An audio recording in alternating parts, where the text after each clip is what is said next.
What's up, everybody? It's another episode or another meeting, Operation Wisedome meeting, where we come together and we learn and become greater and greater and greater, understanding who we are, knowing who we are. This is every Wednesday night at 6 p.m. Pacific Standard Time, and then also every Saturday at 9 a.m. Pacific Standard Time, 11 a.m. Central Standard Time. This week's crazy. There's been a lot going on all over the place. It's just been a wild week. If you haven't checked out what's been going on this week, there's a lot on YouTube in relation to what's going on in my life, but I think God's got a plan for everything. A couple days ago, I was terminated in relation to, well, I'm not really terminated, but someone's trying to terminate me in relation to our subcontractor agreement. And yeah, it's all over the place. So I kind of wanted to briefly go over cease and desist and how powerful those things are, and if you're ever having issues, and how to kind of handle those and protect yourself. I think protecting yourself is always key and very important. As let me see if I can change my, there we go. It's always key and always important, as people are out to get you, and you really got to stay on top of protecting your reputation, protecting your business, protecting who you are. And it's kind of weird how just protecting yourself is is looked upon as though it's something bad. You're just doing something proper and just, and in that standing for morality, truth, and honor, bad things come upon you. And so I wanted to get into cease and desist today, just a little bit, not too drastic, but just some of the things I'm going through, and a recap of what's already on YouTube. I don't want to go again too deep into it because I already full-fledged went through it. But I do think that after I release this video, right, on YouTube to the public, it's just crazy to see how people change. And I think it's really important to understand how the changes bring upon a confirmation of what transpired, or how just to maneuver, I guess, really, essentially. So first things first, I don't think we have too many new people in here right now because it's Saturday morning, but it's all good. I do see some people that I've never seen before. So if you could unmute yourself, come up and just say, hey, where you from? What got you interested in Operation Wisedome? Where you found us? Just introduce yourself, please.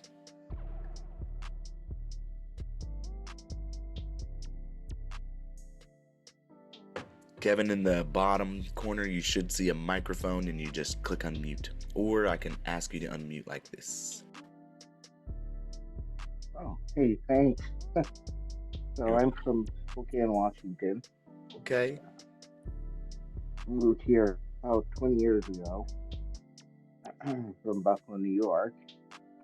I got interested in this channel because I'm a number of other channels, but this one I seem to like a lot better. It's just more truthful. But in short, I'm interested in all of your videos, and I haven't had a chance to see all of them yet, but I love learning, and this is just another tool in the arsenal here, so to speak. Yeah, man, when you get these tools, bro, you're gonna be set for life. Yeah, that's true. Yeah, well, I want to say thank you first off for attending and showing up. Yeah, this is more of the Operation Wisedome is really where we just get together and we work. I kind of go through certain things in the very beginning, but in relation to the knowledge, yeah, we try to do everything we possibly can to just bring the truth, right, without gatekeeping, without just holding it back from people, because I think that's what we all need. We all need the education and wisdom to continue forward and to help future generations in knowing who we are, to get back to the original aspect of what this country was about, which was live free and let live free, right? Live and let live free. And so that's what we're getting back to. And we got a lot of movement. It's not me. It's not me, myself. It's everybody. This is it's a really big movement, y'all, and it's pretty exciting to see. All right, who else we got here for the first time? Come up and introduce yourself, please. Who we got? I think I'm seeing no, Kevin just spoke. Who is this guy right here? And Ramon, I know Ramon's been in here, but I don't know. Have you ever introduced yourself, Ramon? What's up, Brett? I have. I can do it again. I mean, I'm enjoying a lot of this content that everyone is laying out. I'm actually learning a lot more on my own, or not on my own, but I actually learn a lot with you guys, so I appreciate it. Most definitely, brother. Most definitely. Brett, is this your first time here? No, I mean, I've been getting on a little bit when I've been at work, but Yeah. usually I'm working on Saturdays, so I can only get on when I'm in the truck on the way to the job site. Now you must be a Washingtonian as well. Yeah, I'm the guy that they towed my car from out in front of the bar and yelling. Oh, that's right. That's Brett. What's up, Brett? What up? How's it going? Going good, brother. So Brett right here, Brett has a situation. I might just go into it real quick. This actually might be cool. Yeah, good stuff you come through, Brett. I don't think we've gone through your situation yet. No. But what's going on with Brett's situation is he was at the bar or something, right? Yeah, I was playing a pool tournament out there in Yelm. He was out in Yelm, Washington, and he's at a pool tournament, and he's got his car lawfully parked on the side of the road on the curb, and he's got his private plates on that bad boy, right? And the cops come out, or I don't know what. How's it go? Explain, Brett. Man, I seen that there was lights on out there, and I just sat out there for a little while, and I was a little nervous of walking up to them because I didn't want them to try to hem me up and put me in cuffs like they did you out there in Oregon that one time. Remember that? So finally I was like, man, these guys are gonna tow my car. So I went out there and started talking to them, and they're like, well, it's unregistered, and you got your VIN covered. And I said, well, hey, I'm 100% private. I'm not under contract with the state whatsoever. So, but they towed my car, and now I'm gonna sue their ass. That's about it, man. I'm ready to sue them. I've just been studying all these different rules and everything, trying to represent myself. Well, let me ask, what is your email again? BrettGawlik@gmail.com. BrettGawlik. No. At Gmail. Yeah, no, it just must be in my other email. I gotta find your. Yeah, it is. There it goes. Okay. There's the. Okay, I got it. So I'm gonna open it up. Yeah, let's take a peek at what's up, David. David's got a suit. He's about to pursue too. We're about to start work. Well, I think we already started working on it a little bit, but David's got a good complaint too. He's been working on. So let's see what's going on with your situation. I do share, and then I gotta do this one. Share.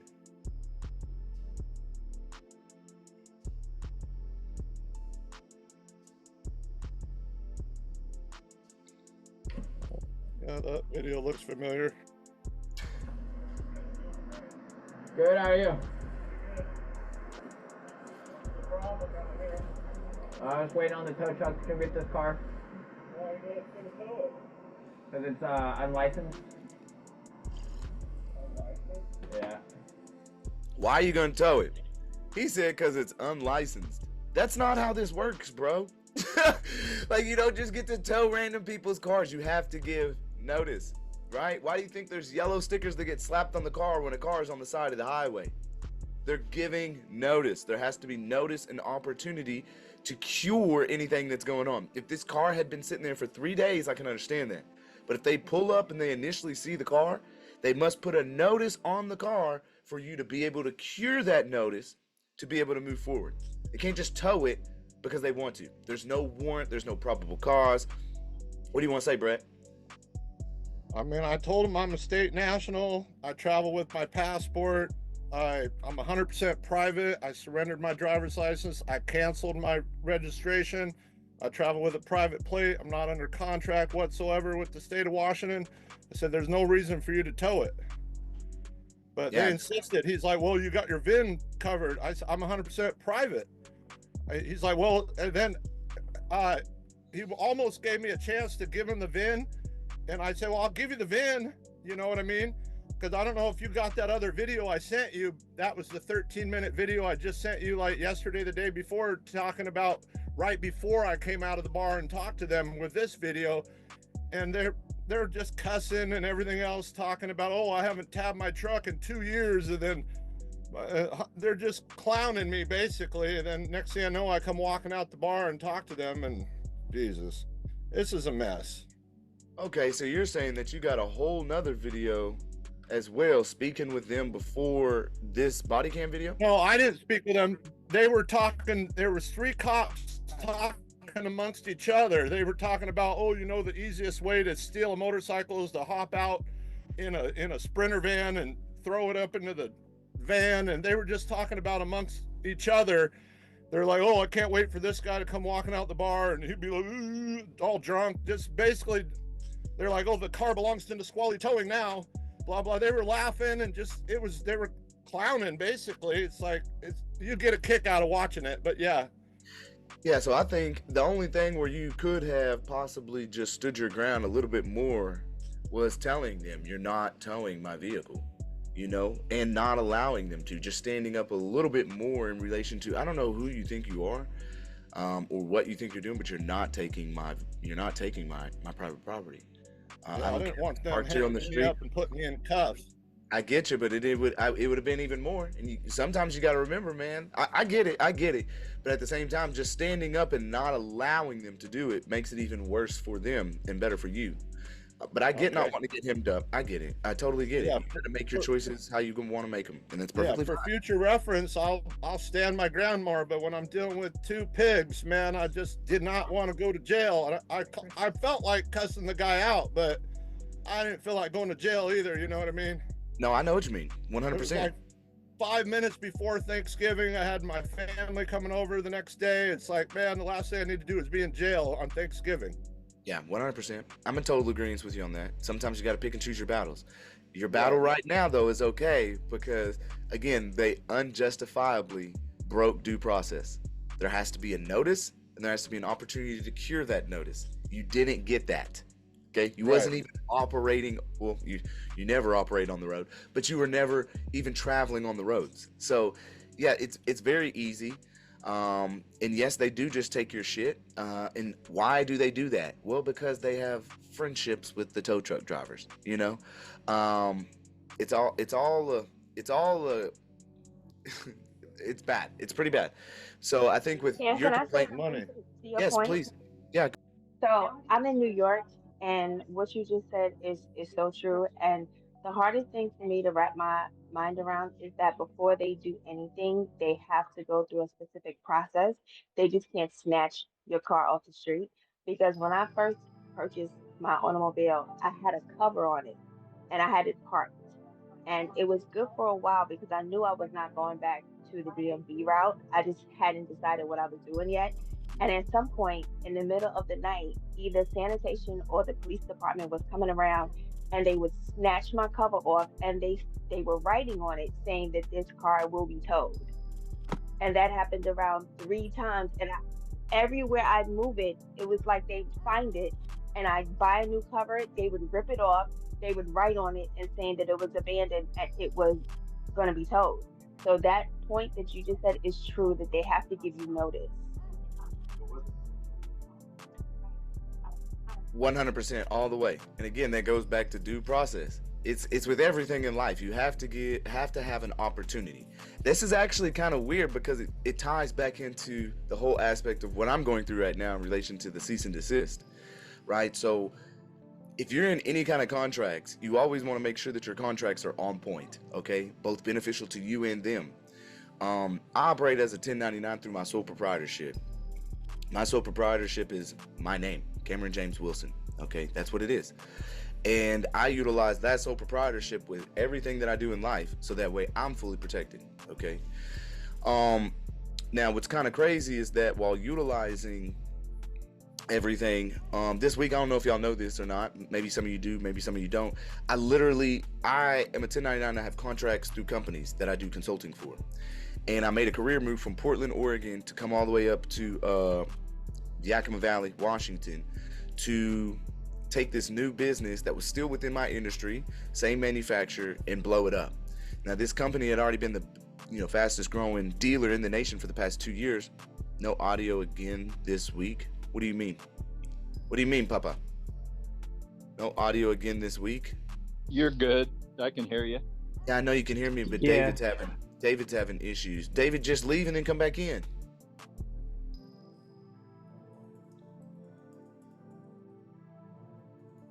Okay. So anyways, what ends up happening is, well, where the hell was I at? Damn it. Just moved to Yakima from. Oh yeah, Portland. I had just moved to Yakima from Portland, and I was gonna blow this place up. I had 5-year career plan with this place, knowing that there's a bunch of money coming through here in relation to the Hanford site. All these neighborhoods are growing, cool, whatever. Bad person is involved as far as an employee. I'm not an employee, and this person just doesn't like me. She just didn't like me, bro. She never liked me. Anyway, she talked so bad about me on the back end. I don't know why, but she caused conflict between me and my client, the business. I have a business relationship, and if you do that, I have to send over a cease and desist letter. So I sent over a cease and desist letter, and within 20 minutes, the owner, because apparently her and the owner are best friends because they see each other every day, he calls me up very panicked and panicked. He's going crazy.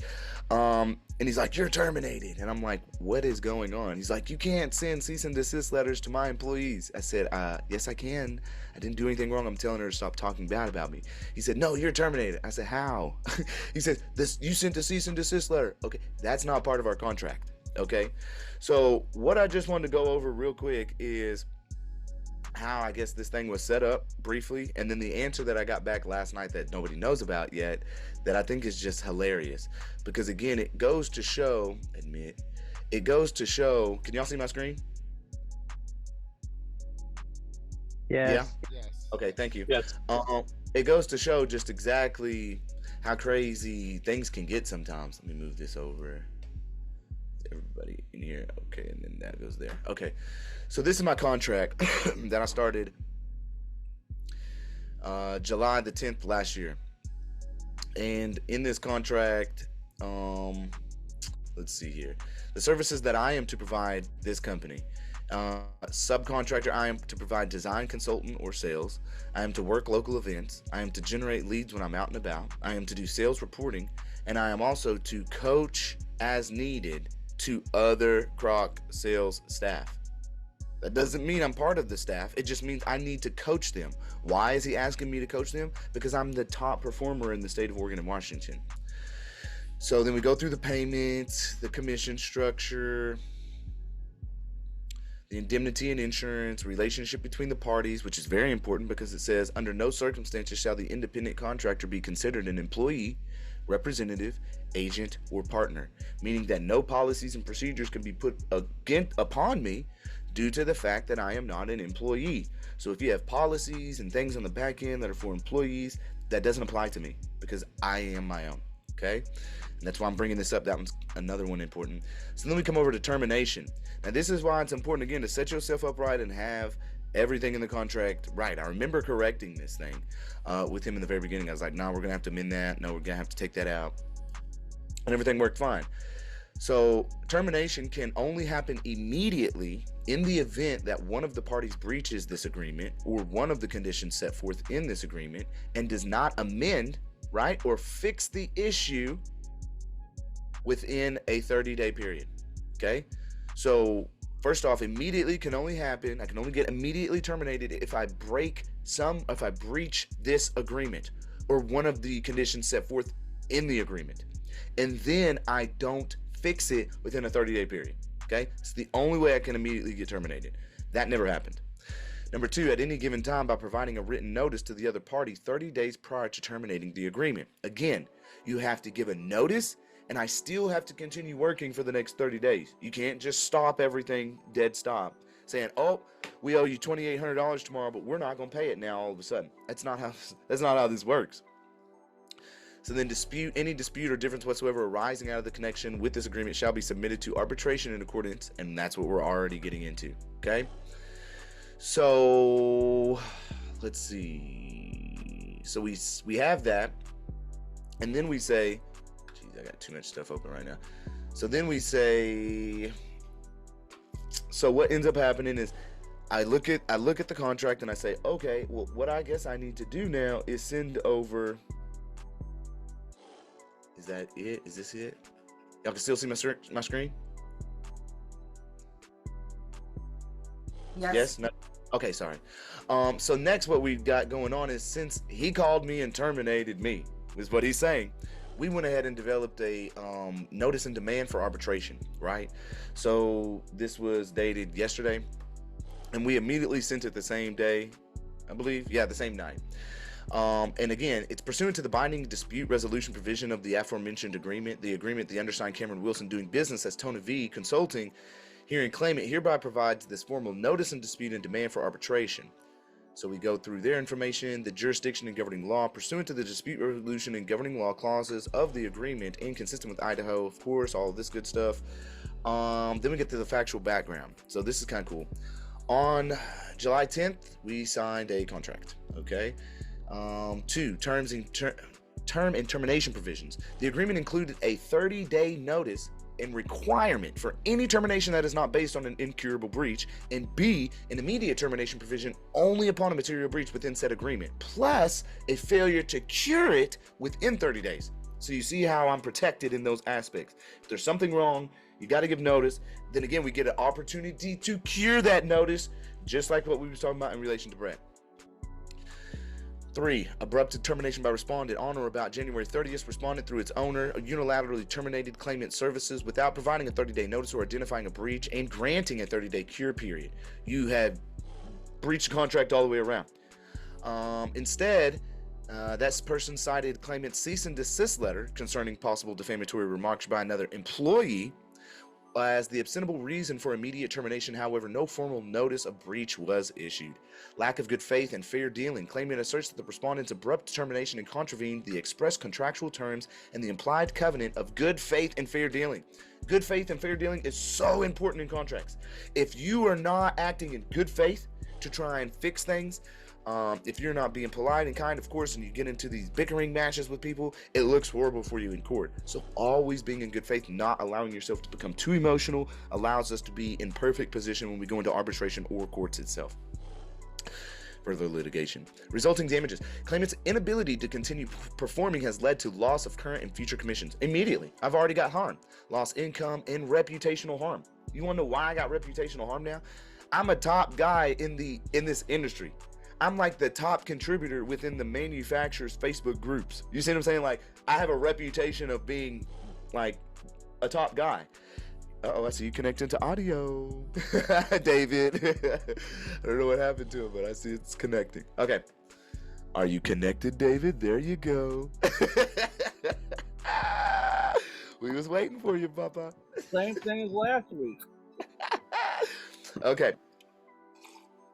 Now, the nature and dispute. The material dispute centers on whether respondent has breached the agreement by failing to adhere to its own termination procedures. You violated it, and thereby causing claimant substantial irreparable harm and damages. Claimant asserts that respondent failed to provide a 30-day written notice, establish communication of a material breach by me, and maintain the implied covenant of good faith and fair dealing.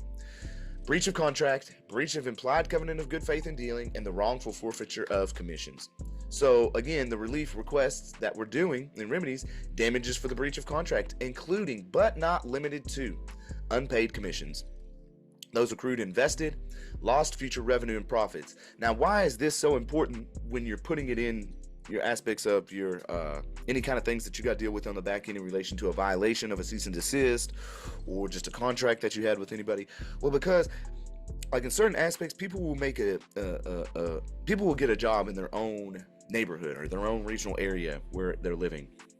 Let's say that some people don't, though, and they make a career move. Well, this career move is you moving everything from where you're from to a whole new location because you have a long-term plan specifically with this company. So you've already determined that this move is going to bring me a certain amount of money over a certain amount of time span, right? You've already calculated that in your mind. You've already prepared for all of that. So if someone breaches the contract, then they've also breached all of your eligibility for future revenue and profits. And I'm talking about 5 years down the line, right? For nothing that, for me sending a cease and desist letter. So we're going for all of that too, including the pipeline of potential sales, consequential damages. So due to the fact, again, reputational harm, further reasonability for foreseeable losses, everything in the future is going to get applied as well. Damages for the breach of the implied covenant of good faith, I won't have attorney's fees, so I'll probably take this out, but I could leave it in. It's perfectly fine. And I've already sent this, so it's all good. And then such other relief. And then just everything else is in here as well. Just the rest of the, stuff that's got to be required. So then when we send this off, I'm wanting to get into everything for y'all so y'all know what's going down. So when we send this off, what email am I in? Wrong email? Okay, boom. Boom, and then boom. And then where is, it's these ones. Okay. Everything's good? Y'all can see my screen? Okay. Good. Okay. So please be advised I've attached the notice and dispute demand for arbitration. Sent that bad boy over. The next thing that I get, oh wait a minute. Let's do, where's my cease and desist? Yeah, let's do that first. Okay. So after I found out that this person was just talking very badly on me, and once I had spoken to the person, I called back the owner of the company, and I said, well, what's going on?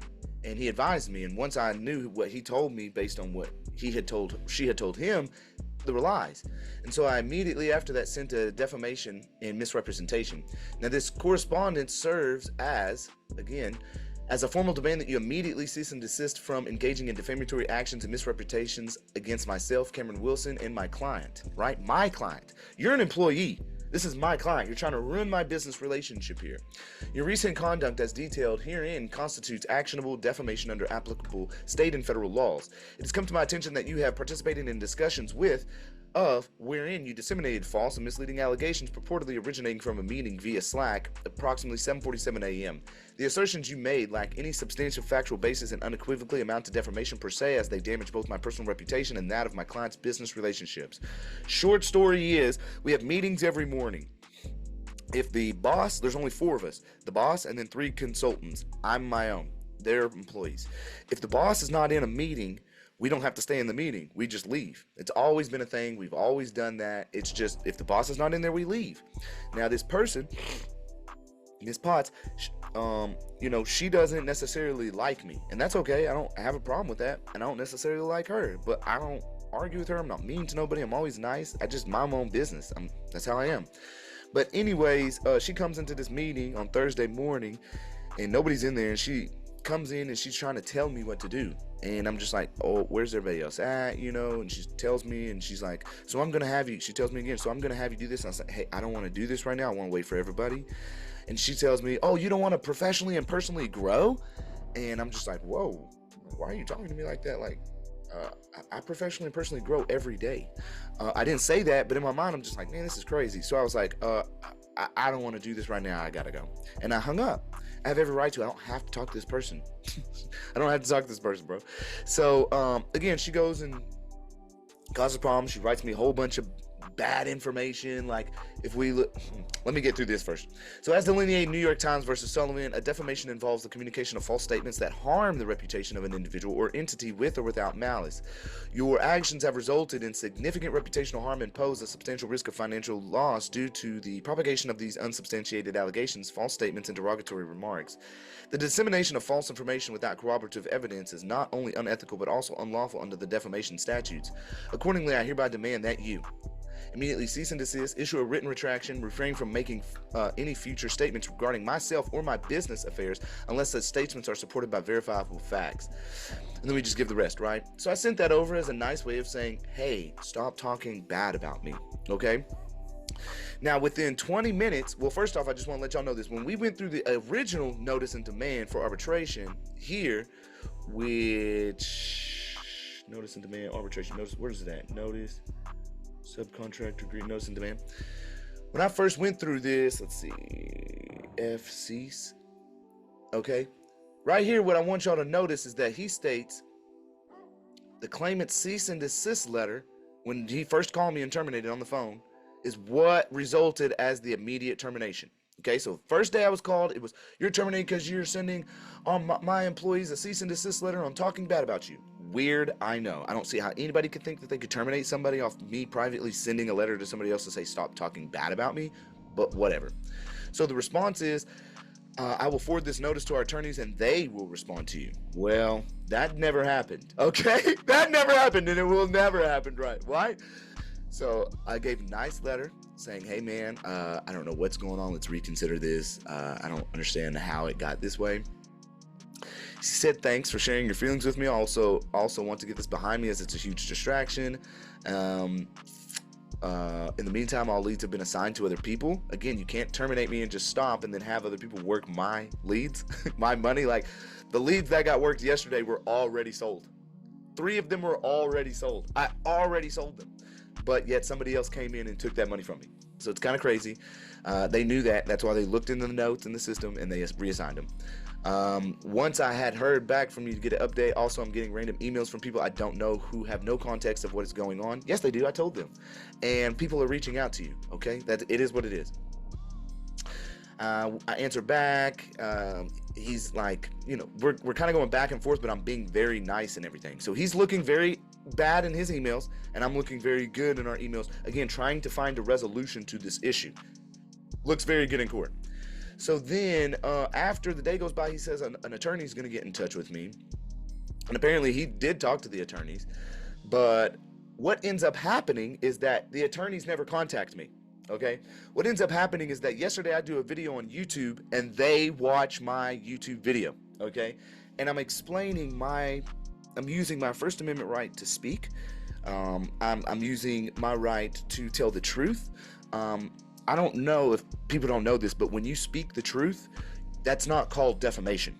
You can't get defamation for speaking truth. If it hurts your company, that's not my fault. Speaking truth is the truth. If it hurts you, it's not my fault, man. So they say, you know, after careful consideration, we no longer require your services, and that's fine. So now you're finally doing it the correct way by please see the attached letter for formal notice. Great. Now you're going about it the right way, but you've already violated the contract by ending my appointments that I had from day one. So the email I got last night after the video that I put out was this.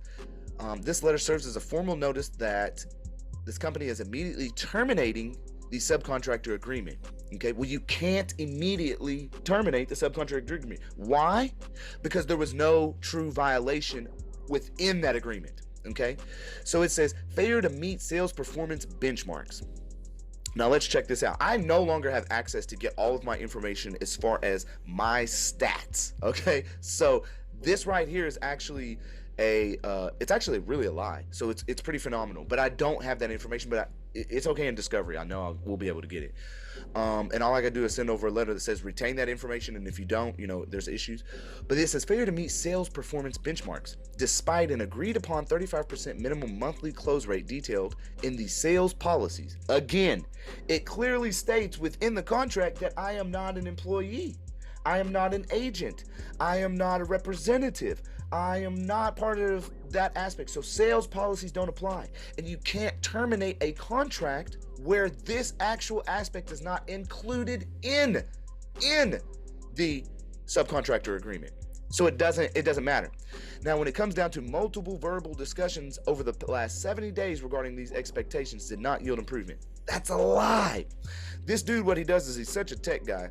He utilizes the AI to record our conversations and have like overviews and detailed breakdowns of what the conversation was about. And in our last conversation this last week, what ended up happening is that he actually apologized. It was like Monday. He apologized for not being on top of providing leads. And for the first 3 months I was there, I was at 0%. And I went all the way up to the top performer and it was closing at 40%. Why? Because they're giving me leads, right? It's the time where everybody's buying things. When you come into the winter months, we always slow down. That's always the case, no matter what in this industry. And it's different. Portland area is way different as far as this area is, both money-wise, my area as far as how many people are in the area. It's totally different. But I got 26 opportunities to sell in 3 months. I would usually have 26 opportunities in 3 weeks. So in 3 months, I had 26 opportunities. And dude was telling me how, yeah, I'm sorry, you know, I'm trying out here to get the leads for you. And you know, all the lead, but regardless, let's say regardless, this doesn't even apply. It can't apply. It's not in our contract. So he's utilizing this to try and save grace because there's nothing else he can do. Because what he figured out is he terminated me on the first day by calling me saying you're terminated because of cease and desist. And I sent the arbitration over because of his cease and desist. And he now talks to his attorneys and figures out that that is not applicable and will not work. He watches the video yesterday and now comes to say, oh, well, we're terminating you due to defamation of character. Oh, do you see how we switched up now? It went from you sent a cease and desist letter and I gotta get we gotta terminate you. Yes, ma'am. Okay, okay. Y'all give me 1 second. Come here, babe. What's going on? What do you want? Dad first. Force. As always.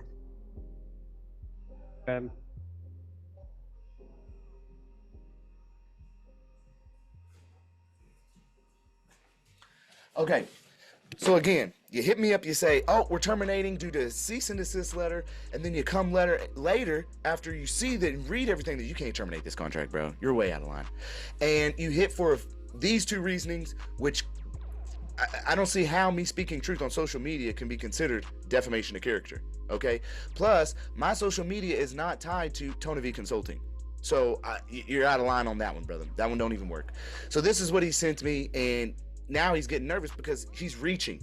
You can tell that he's reaching, right? He's trying to find whatever he can to try and apply because of the initial mistake he made.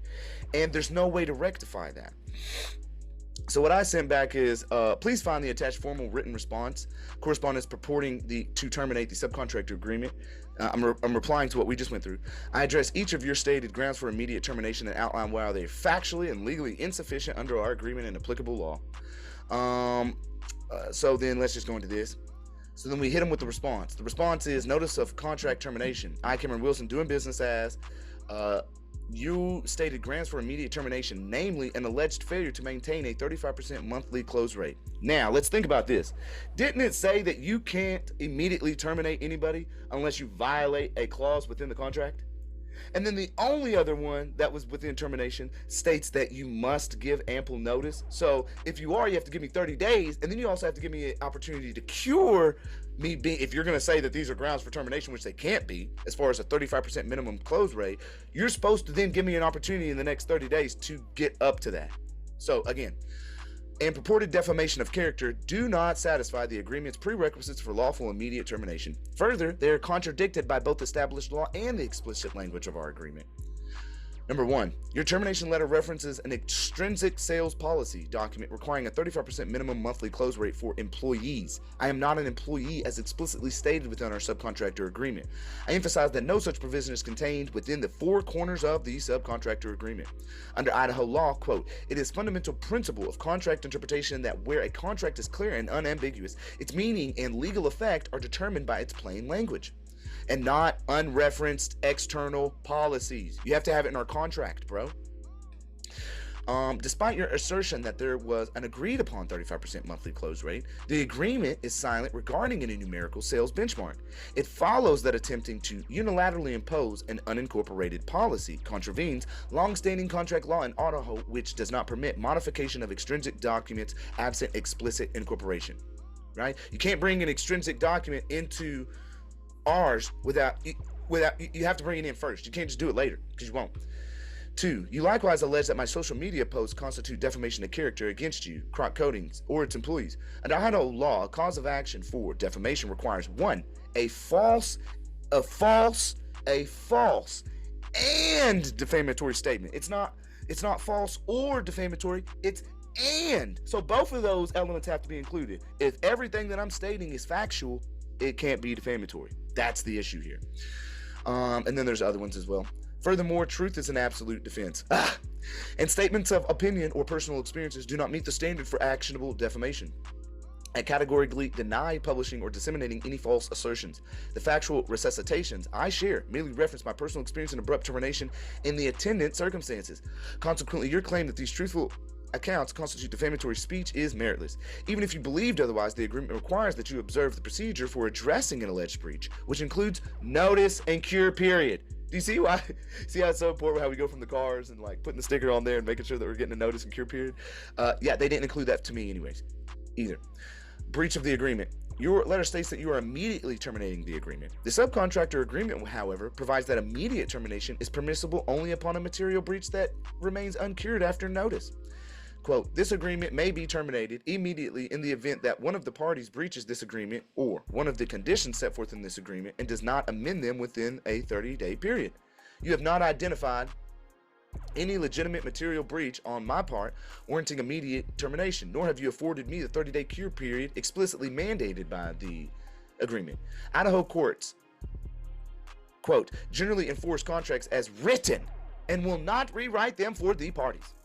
Unquote, thereby rendering your unilateral, unsanctioned termination invalid and in direct contravention of the agreement's unambiguous notice and cure requirement. Reservation of rights. And then I also, within that thing he sent me, he was talking about we need to sign this or something. So I sent a no acknowledgement or signature. I had to. This was kind of funny. Your letter requests that both parties sign to acknowledge receipt and finalization of this termination. I hereby decline to sign such an acknowledgement because I dispute both the validity and the legal sufficiency of the reasons you have advanced. My refusal to sign shall not be construed as acquiescence or waiver of any right, claim, or remedy, whether contractual, statutory, or equitable. So we gave that bad boy last night, right? And then what I had to do, because I figured out, okay, well, he's going forward, and he's not going to rectify his situation. What I ended up having to do then is I had to send over a pre-litigation letter to the person who broke the cease and desist, right? Because I sent the cease and desist letter over.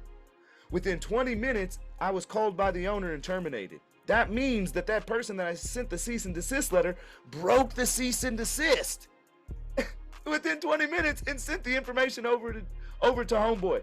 So now she's liable because she has caused so much issue and conflict between me and my business relationships that I have had a breach of contract by that party being unable to make any further income or revenue.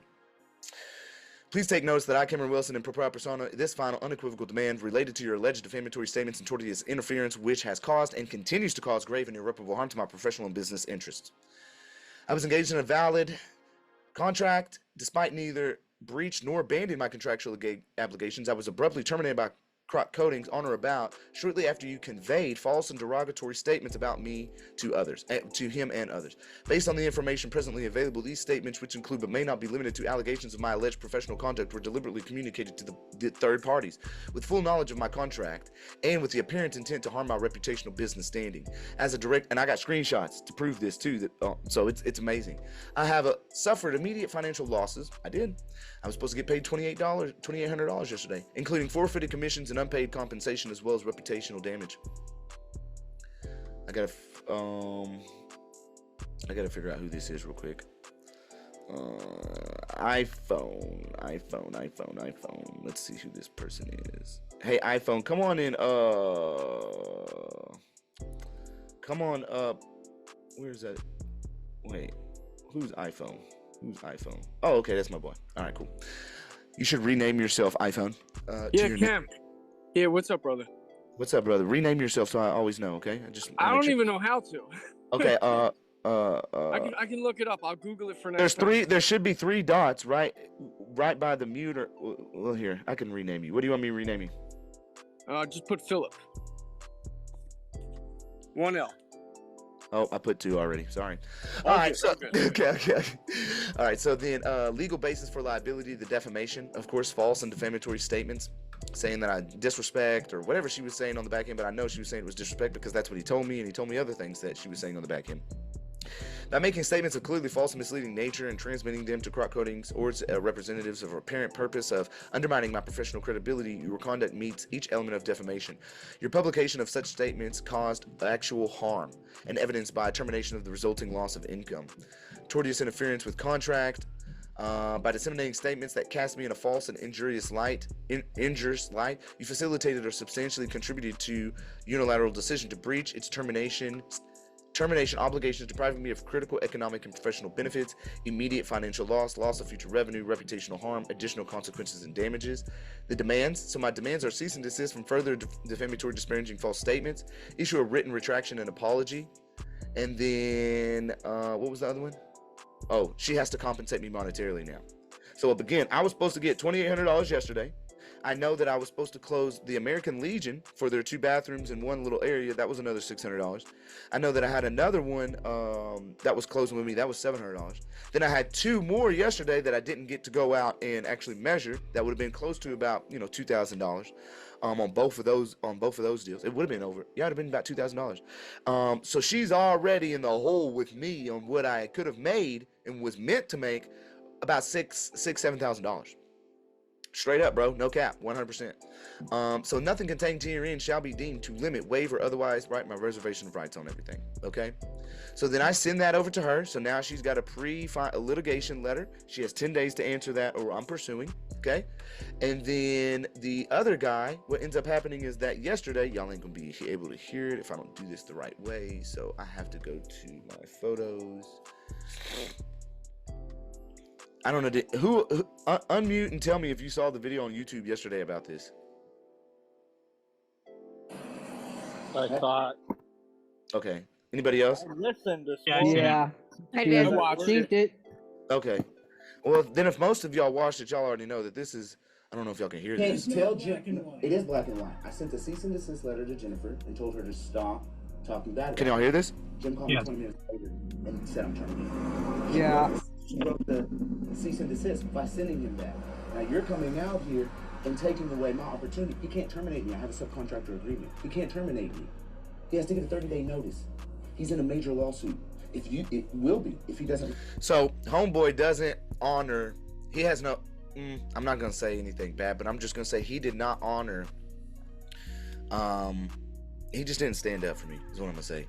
And I felt really bad about that because the day prior I had a good 30-minute conversation with him. It really hurt my heart that he didn't stand up for and do what's right. But it's unfortunate. It is what it is. So I ended up sending him, I trust this message finds you well. Attached, please find the final notice regarding wrongful diversion of appointments and potential personal liability. I told him we had conversations before, that conversation right there and then that you just seen as far as me playing the video, and he continued, even after me explaining that you're taking away my leads and working them when they're mine, when I can't be terminated, it's an illegal termination and you're just doing as you're told.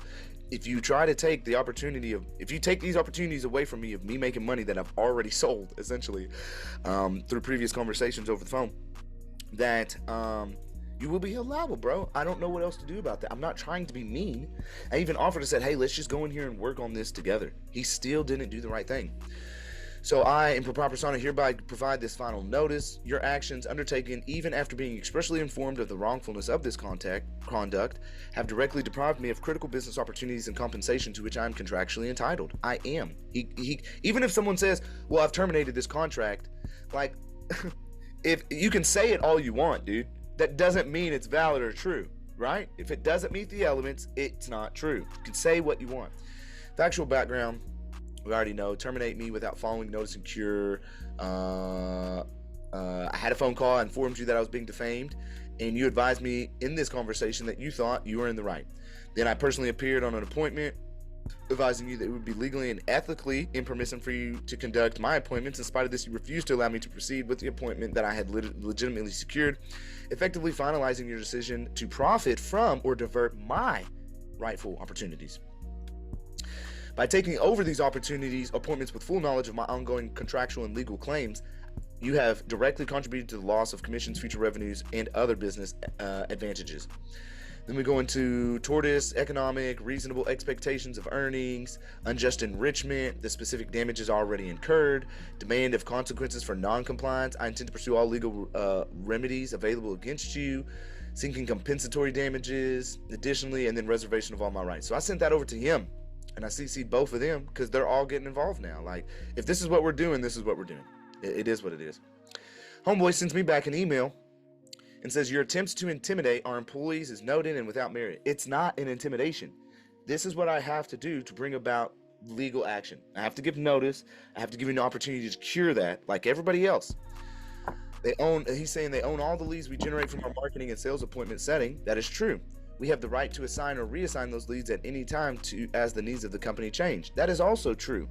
But how the court is going to look at it is they're going to look at it is, have you ever changed leads in the system before? For Cameron. For anybody else? No. What made it so special that you did so now? Well, I terminated him. Okay. Well, was the termination legal? No. Okay, then you had no right to reassign those to anybody else. You see what I'm saying? So even though they may have the right, they didn't do it in good faith. They did it in bad faith in relation to termination of the contract illegally. So I had to send them back. I acknowledge you received this recent correspondence. Please be advised that my prior letters are neither attempts at intimidation nor frivolous communications. Rather, they are formal legal notices expressing my intention to pursue all available remedies, including litigation, should our dispute go unresolved. And then again, I had to figure out how to send her the emails, because even though he CC'd her in his response back, this email, where's it at? This email that I'm sending emails to right now, they don't work. So I had to send it over to her phone. I got her phone number, so she's still got it regardless. So she can't run from that one. Then what else do we got? Do we got anything else coming out of that one? Arbitration, probable cause? No, that's it. So then that's how we got that one, and that's where we're at as far as moving forward. And so now I'm having to start arbitration. And so that's the end of that. But I wanted to go over the aspects of, again, cease and desist letters are very important. They are what's going to protect you literally in any aspects of you.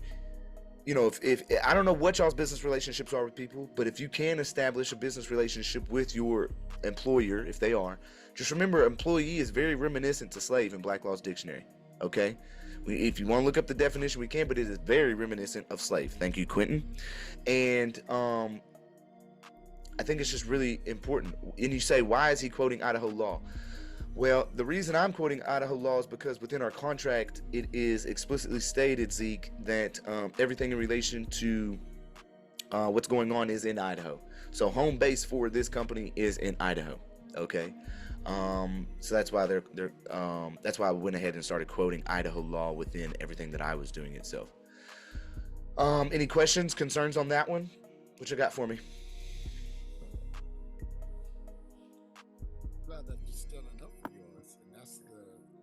Legally standing up for yourself. Yeah, that's the basis of everything. We need to start standing up. You're not intimidating. When they send us letters, they try to intimidate us, but it's not intimidating. As they said, they're just doing their job. You're just doing your job by protecting who you are and what you stand for. That's it. That's all. That's it. And that's what makes me tripped out more than anything is like in my, he did the cease and desist, or I did the cease and desist, and then, he called me up and was really panicked and he was so panicked and breathing very hard. He was so emotional. I'm just like, what is making this person so emotionally stressed out? And I think, when I really think about it, I think and try to, I don't know why. I want to ask y'all then. Why would somebody be so freaked out that I send a cease and desist letter to someone that's talking trash about me? What would be the reasoning behind that? It's spiritual, brother. It's all spiritual, man. And the demons are afraid. Fear. So they're powerful when they're able to manipulate and dominate, but when they have to come against that which is true, they don't have the power to manipulate and dominate. And ultimately, they are scared entities. And that's what are occupying these vessels of the people, slaves. We need men, we need willing vessels, but only men can be men if they stand in authority, and the true authority, the highest authority from the Most High is from the Creator, and anything that's not from Him is from everything under that, and that which is under Him is subject to that. So when they have to be subject to the Most High and His sons, then their fear comes forth. Watch out, Boom, Philip. mic drop, Philip. Mic drop, bro. Philip coming strong, bro. It's the truth. 100. And one thing, I watched your video yesterday, and what I'd like to say to all of us, myself included, I need to be reminded that when these situations arise, I should not be surprised. I'm told that the world is against me. I'm told of these things. And I say that because I read what people will call the Bible. I read scriptures. I search and I seek for wisdom. And I'm told these things will happen. I'm told that the world hates me and will hate me. And we're few. Many are called, but few are chosen. So you have the few on the call right now. So when we get together, we can hear and see that which we put forth and speak to one another, but most cannot. So we're gonna inquire a great resistance in the world. So anytime we're operating with these companies, these corporations, these dead entities, and the slave which works for them and gives that dead entity life, there should be nothing else that is expected but what you're dealing with right now. True. We are in the world, but not of the world. So these things are expected, Cam, and it's a blessing. That's why I've been tuning into you, because I'm beginning this right to travel journey myself. But ultimately, it all ties into rights in general, and now we're seeing that aspect be challenged in another form, which is just your ability to live free. But that man, I don't even want to call him a man, that human in the video who wasn't standing up for your rights. It's not that he's not standing up for you. He doesn't know how to stand up for himself. So if he can't stand up for himself, you can't expect him to stand up for you either, brother. Yeah, that's a big one to me. And you know, it just again goes to show the whole aspect of how it lays out. And the courts are going to look at it like this too, man. They're going to be like, okay, you said you terminated him due to the fact that he sent a cease and desist letter to somebody, and then the next day you completely change it and say, oh, well, it's because of a ratio that is non-existent within a contract, and then defamation by him making a video on YouTube the next day. So then what is it? You know, the courts are gonna have a great time with this one. And I just don't know what. I've never been in arbitration before, so this is gonna be my first arbitration. Has anybody ever been in arbitration before? I don't even know what that is. Yeah, I've never gone through it. It's like having mediators kind of try and have get an agreement between the people. It's like a private, I guess, little court thing. I've never done it. So is it like trying to get to a settlement, or? Well, where's I went through arbitration one time when I was challenged on a callback provision pay on a union contract, and won it so that everybody that got called back on the telephone got 2 hours pay. Rather, they had to come into the office. It was a provision for road workers, maintenance crew for bad weather, and it was used for people in IT that got called in the middle of the night. I got called on Thanksgiving, and I won it for everybody in the union, and then the union bartered it away, and I got pissed and went to private industry because the union didn't have my back. So arbitration process can be won, and that it really can be lost as a win. So well, I'm looking forward to it, and I want everybody to know, First Day Liberty guy, that's my boy Bob. I'm actually, after this meeting is done, me and my son, we're actually driving down to go visit Bob, and we're gonna stay the night and just chill. He was the number one foundational member. He was the first, and this old dude, I think what you at, like 98 now or something like that, Bob? How old you is? 108. Yeah, 108. And no, I turned 78 a week ago yesterday. Okay, watch out now. And so we going down to see him and chill, Papa. We'll probably stay the night and stuff too, because it's a long drive. We're going down to Salem today. So but I love meeting everybody and visiting with everybody, and I think it's just great to have friends that you can have for life. And I know that everybody here will be a friend for life, because we got to stand up for our children and our families and everything in relation to this. So what I want to do is I want to transition over to maybe some other things. David, I want you to go ahead and share your story as far as what's been going on. Again, kind of give a little bit more detail and context, because David gone through some real interesting things, and now we're getting into the civil aspect. So he's gotten out of the criminal aspect, and now we're moving into civil, okay? And he's about to bring a lawsuit. And so this is kind of the point of everything that we have going on here, is getting out of the criminal and then moving on to civil litigation and bringing forth a suit. Ken, Yes. Can I add something regarding the arbitration? because please. I just went through arbitration.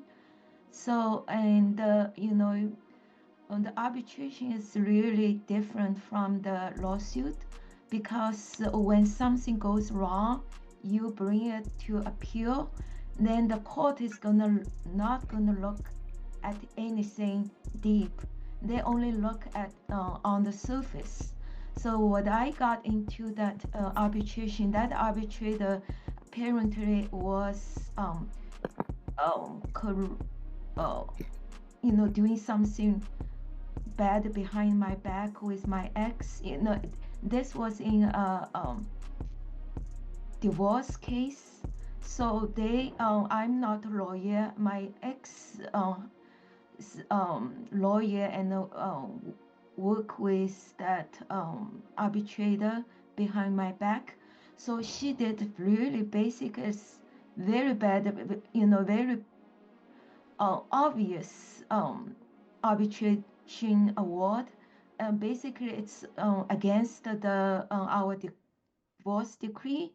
So because they know I was not a attorney, so they didn't care. They just do everything they want.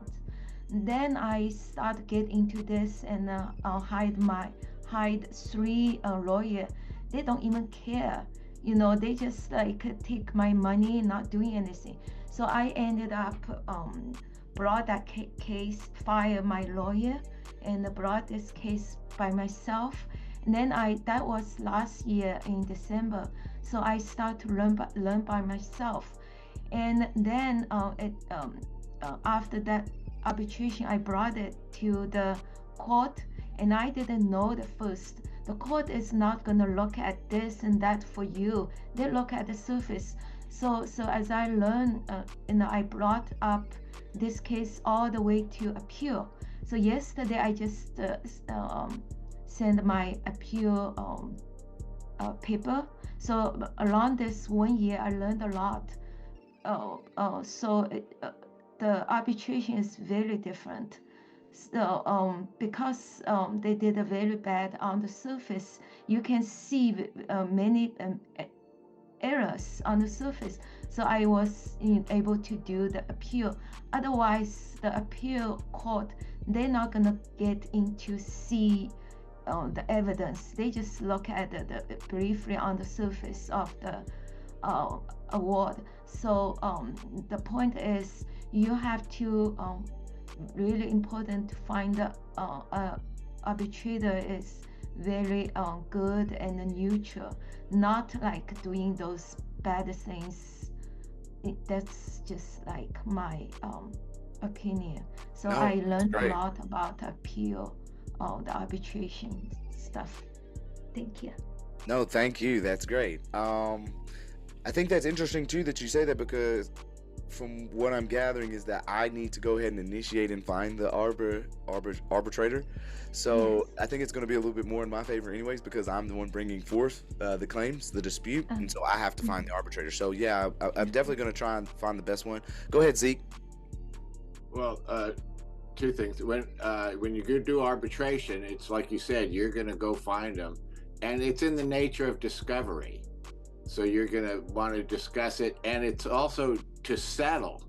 See, again, you want to settle. This isn't the lawsuit. Going to get. You want to settle, and you have to decide if you want your job or not. I mean, that's what your decision is. Do you want to go back or not? Okay, so when you make that decision, now, if you do make a decision that you still want to maintain a relationship with them, then there's this move, okay, a legal move that I think you understand, and it's called injunction. So you put an injunction this is the legal side. You go in an injunction and you tell them to reinstate you. See, because an injunction can make them stop doing something or make them do something. And so then that's the actual legal move, because you're positioning yourself with your notices, but immediately you could do an injunction to get your job back and have them reinstate the contract. See, reinstate it. but you have to decide if you want to stay or leave. Yes, that's true. And also, I want to add, the arbitrator, he or she can go not follow the law, and the court doesn't care because they say you already made agreement, give up some rights, ask that arbitrator to decide. So that arbitrator has a lot more power than the judge. They can go against the law, doesn't matter. So yeah, that's what I learned. Thank you. That's wild in and of itself. I can't believe that. I'd be holding them to it. I ain't gonna allow them to do that. Man, y'all got me messed up. Okay. Yeah, I think I'll have to talk about this a little bit more with you, Zeke, at another point. I don't want to take up too much of people's time. I just wanted to get through a quick cease and desist on what's going on. Ken, you said something. I'm sorry for you losing your main revenue stream. It's okay. God's taking care of me already. You know what's really crazy? I'll tell you this real quick too. So yesterday I'm coming home. I went out to the appointment. You saw me Did you get my message the other day, Cameron? I tried to donate to you and it wouldn't allow me. Okay, we'll figure it out. I probably did, but I got flooded with a lot of messages, and then I was just talking and sending these other responses back to them from, they already hit me up. So anyways, yeah, yesterday I'm coming home from that appointment in the morning to try and see if homie will do the right and moral and just thing. And as I'm on the way home, Louis calls me and we get on the phone, and he's telling me, dude, you just need to stop. Quit stressing yourself out and just put it all on God. Quit. He's like, don't stress out. Don't worry about nothing. Put it on God. God's going to take care of it. And this will allow you just to fully focus and dedicate all of your time now to moving forward with what we got going on. And he set me in place, and I was like, all right, cool. And then I get home. Now, I'm very spiritual, okay? My significant other is not very. She wasn't raised in church. She wasn't brought up in church. I was brought up in church. When I was 3 years old, I was playing the drums, and me and my family literally lived in a tour bus going from city to city as a gospel group living in a tour bus. They'd pull me out in my tuxedo in the middle of their, performance, their singing performance, and have me play the drums to a song, bro. You know what I'm saying? Like I was playing drums at 3 years old, full-fledged, like I'd been playing my whole life. It was the most wildest thing. And we lived that way all the way up until I was like 7 years old. And from 7 all the way up to like 16, I was in church literally every day. So I have a very strong Christian foundation, right? Anyways, so when I come home, my girl don't got that, right? And I've never done too much with her. I just let her be herself in those regards. But yesterday I come home and I'm like, hey, I want to pray with you. And she's like, what? She's looking at me, what are you talking about? And I'm like, I want to pray with you. And she's getting all red and flustered. And I think in her mind, she told me later, she's like, I thought you were going to ask me to actually pray, like out loud. I don't know what I'm doing. I'm like, no, don't chill, So we hold hands and we pray. And she closed her eyes and everything, and just kind of, I could see it was a relief, like we're releasing some energy here. And I get on the phone with Brandon Joe Williams, and I'm telling him, hey man, look, I got this arbitration dispute. And he's like, man, don't worry about none of that. So he's telling me not to worry about it at all. Brandon Joe's like, don't worry about none of that. He said, this is the best thing that could happen to you. You're going full time, all on your own, running it yourself from now on. He's hyping me up, right? And funny fact, this is not to brag, this is just to have fun. And me and Brandon did it too yesterday, so he won't care. I have now surpassed Brandon Joe Williams on views and watch hours. Our channel has. Me and my boy was tripping out on it yesterday. He's like, no way. I was like, yeah, so it's cool. But it's just cool to see that. It's your energy, bro. Well, it might be my energy, but I think it's the information too. People have been wanting this for a very long time, and nobody's been giving it to them in the proper way. No, right? Facts. I get it. Yeah, and the traffic. It's your heart, Cameron. It's your heart. I don't think it's just my heart, though. I think it's what the movement that we're doing. We right? need action, knowledge. It's action. It's your heart behind it. And we love you, man. I thank you, People brother. No, it's the spirit of Christ within you. People resonate with you, brother. Well, okay. I appreciate all of y'all. I don't know how to handle compliments like. I thank you, all of you. Are you turning red? A little bit. I really think though, me personally, what I think it is that we've created the traffic law petition, and we have action, we have a purpose, we have a mission to make change. And I think over all these years, when it comes down to people talking about any kind of right to travel or anything like that, they just gatekeeped it. Like, do you want to learn how to be this way? Then give me $300. And they had no action behind that. There was no, we're trying to change it. It's just, give me $300, you know? And I think that was what was the biggest thing for me, was that we got to do some action. We can't just talk about it and then everybody keep going to jail and all these issues still happening. Like, we actually have to bring action. And I think that's what's kind of brought it forward like it has. But I don't know. Any other thoughts before we move on to the next thing?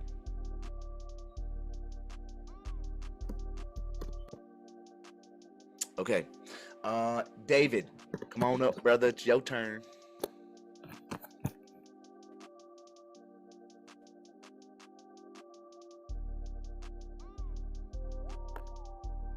Alright, it's unmuted. Dog's barking a little bit. Yeah, where do you want me to start?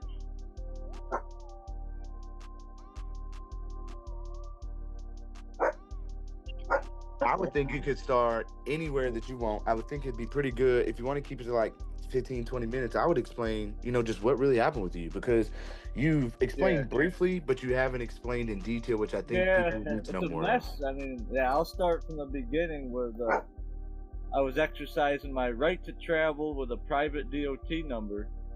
Then I was fined for about 6 months, and then one young sheriff was waiting for me. I pulled in the cemetery with my dog to go play in the creek, and then comes pulling up behind me when I'm down there playing with my dog, and then I didn't quite, I wasn't as prepared as I thought. I couldn't articulate myself as well as I wanted to, but he engaged me, and I should have just told him I don't answer questions and left, you know, not did anything, but I did engage him. I showed him my private DOT paperwork. I'm not for hire, non-commercial, all that.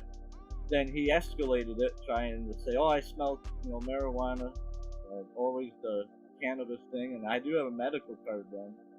But he still pushed, you know, he still wanted to say, oh, yep, you're intoxicated. I refused any sobriety test, anything, because I'm not in that jurisdiction, I tried to explain.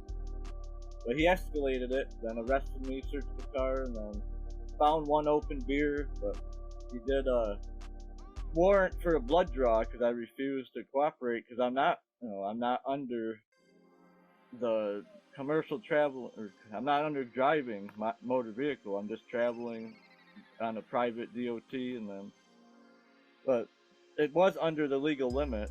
But anyways, yeah, we did the blood draw. Then I had to bail out of jail the next morning. Never seen a judge to get bail set, which is, in my reading, a due process violation. But that's what escalated, got me on bond. I had to bond out of jail, so I was on bond, and every time I go to the courthouse to file motions, because I will not hire an attorney, I do it pro per sui juris, then I would not play along with the courts, and I'd put jury nullification pamphlets on the table every time I went to court or I went to the notary to get stuff notarized and filed into the case. I filed security agreements. I filed, you know, the nationality, being a native Michiganian, not a U.S. citizen. The power of attorney over my ens legis. Then I believe I put the authenticated birth certificate in with the affidavit telling them I own the name. But yeah, after all that paperwork, and they finally raided my house for jury nullification pamphlets left on the table. They tried to say it was obstruction of justice, you know, intimidating a jury and all that, but they couldn't prove I left them, and they couldn't prove that they're even left during a jury trial, which the jury, it doesn't even fit Michigan obstruction of justice. And they were going off of Supreme Court the People versus Wood, where he was handing jury nullifications to people and they arrested him, but they said unless they're seated there's no crime, but just leaving them on a table, the jury couldn't see them anyways if they're seated because they're sequestered, and all the details didn't fit. I stood my ground, did 86 days in jail, and I finally plea bargained on the traffic stop to get out of jail. And then I got the warrant suppressed, the search warrant. So that case is possibly going to the appellate court. But the first time, the appellate court denied the prosecutor's appeal for the search warrant raiding the house. So I don't. Yeah, that's where I'm at now with him. But man, it's hard to remember. It's been 18 months of like weird stuff. The court, they don't want to listen to you. They really don't. When I was sui juris et pro per, they did not want to listen to me. They just wanted to railroad me. And once they raided the house, they wouldn't let me out of jail. I put 2 reinstatements of bonds in, and a motion to dismiss in, and a habeas corpus. They did not. They barely heard any of that stuff. So that's all gonna come out in the federal lawsuit, most likely. Part of, they literally raided the house for protected freedom of speech, the jury nullification pamphlet. They violate, that's a First Amendment violation. They did a midnight raid without any authorization, like the federal rules of criminal procedure say. They have to have a reason to raid your house at midnight, after midnight, with the judge's order. So that looks good for the deprivation of rights and intimidation for First Amendment. They tried to chill my behavior through that raid. It was the affidavit for the raid search warrant. They call me a sovereign citizen, and it's malicious. They conspire with a notary at the county clerk to say she told me about a jury trial, but when I questioned her on the stand, she couldn't recall. So that's on the record also for the arraignment of suppression hearing. Yeah, it's hard. I have to write it all down to really give an accurate description. But yeah, it started with a traffic stop, the right to travel, then escalated. And then, since I wouldn't play along and I'd leave pamphlets there trying to teach the jury they have every right to nullify things without an injured party victim, corpus delicti. Then they raided me, and then I had to fight it from jail with no resources. The judge said I had to hire an attorney to have access to law library. He wouldn't, they wouldn't let me out to have access to resources. But I finally beat the warrant in the circuit court, and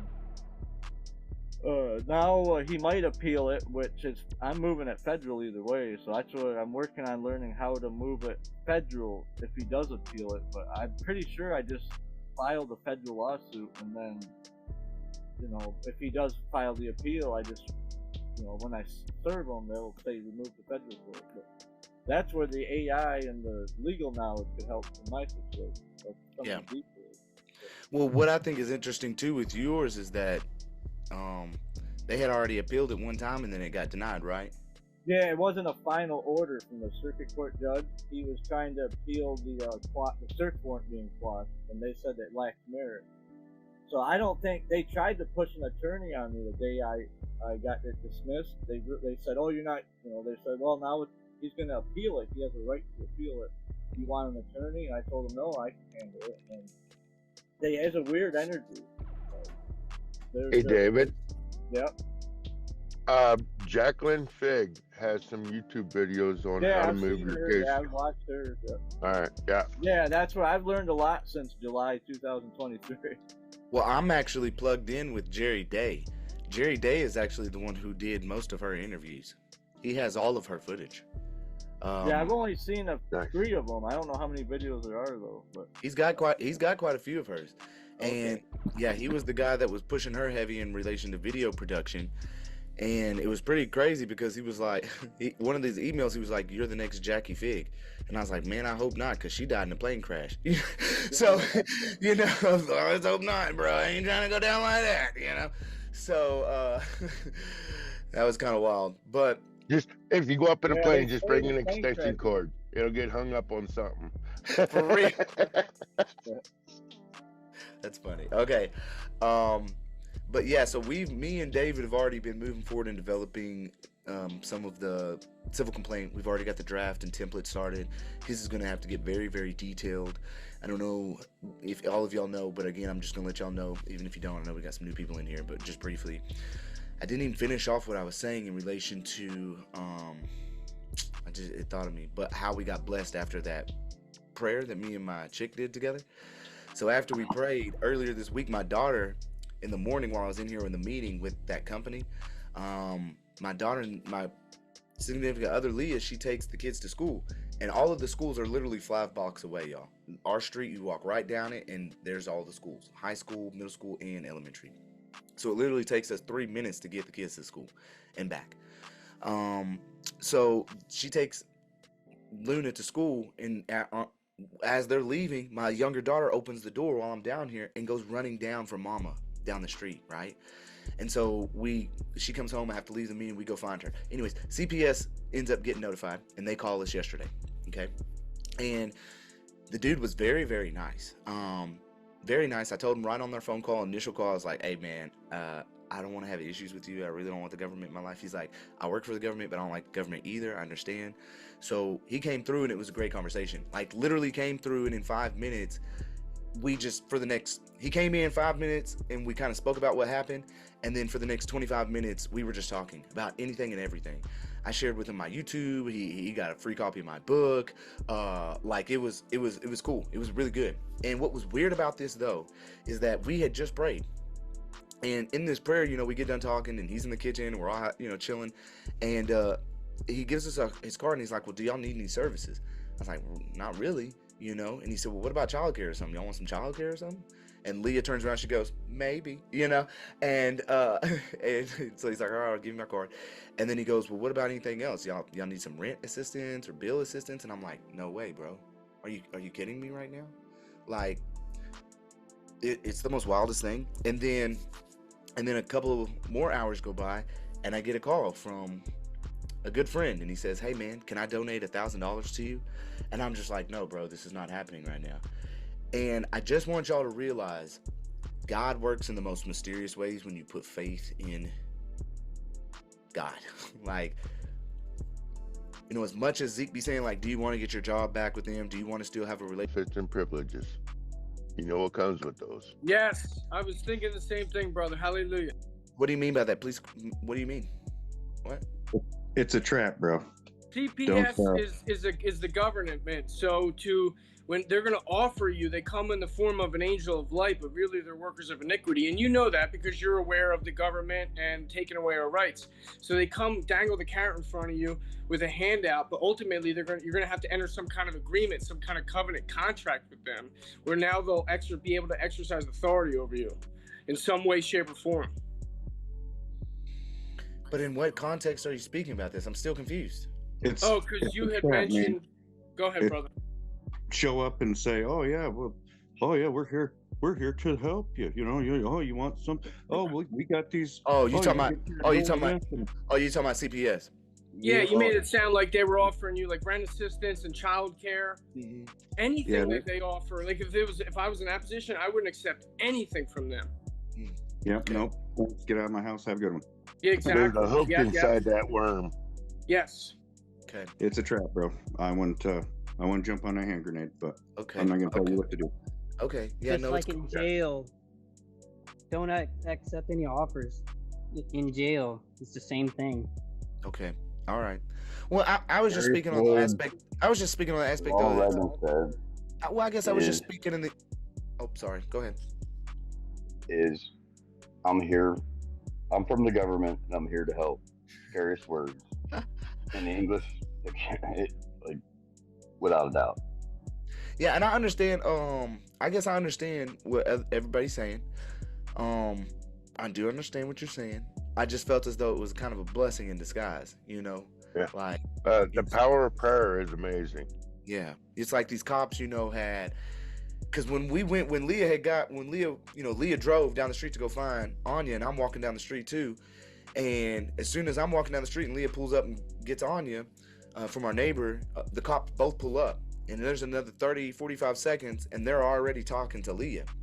And when I finally get to Leah, they're trying to question her, and I'm like, whoa, wait, hold up. And they're like, I was like, Leah, let's go. And she's like, and the cops are like, no, y'all aren't going anywhere. And I said, you're not going to tell us what to do. We're going home. Okay.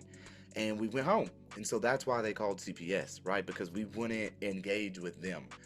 So they threw in a report. But like I say, it was really nice.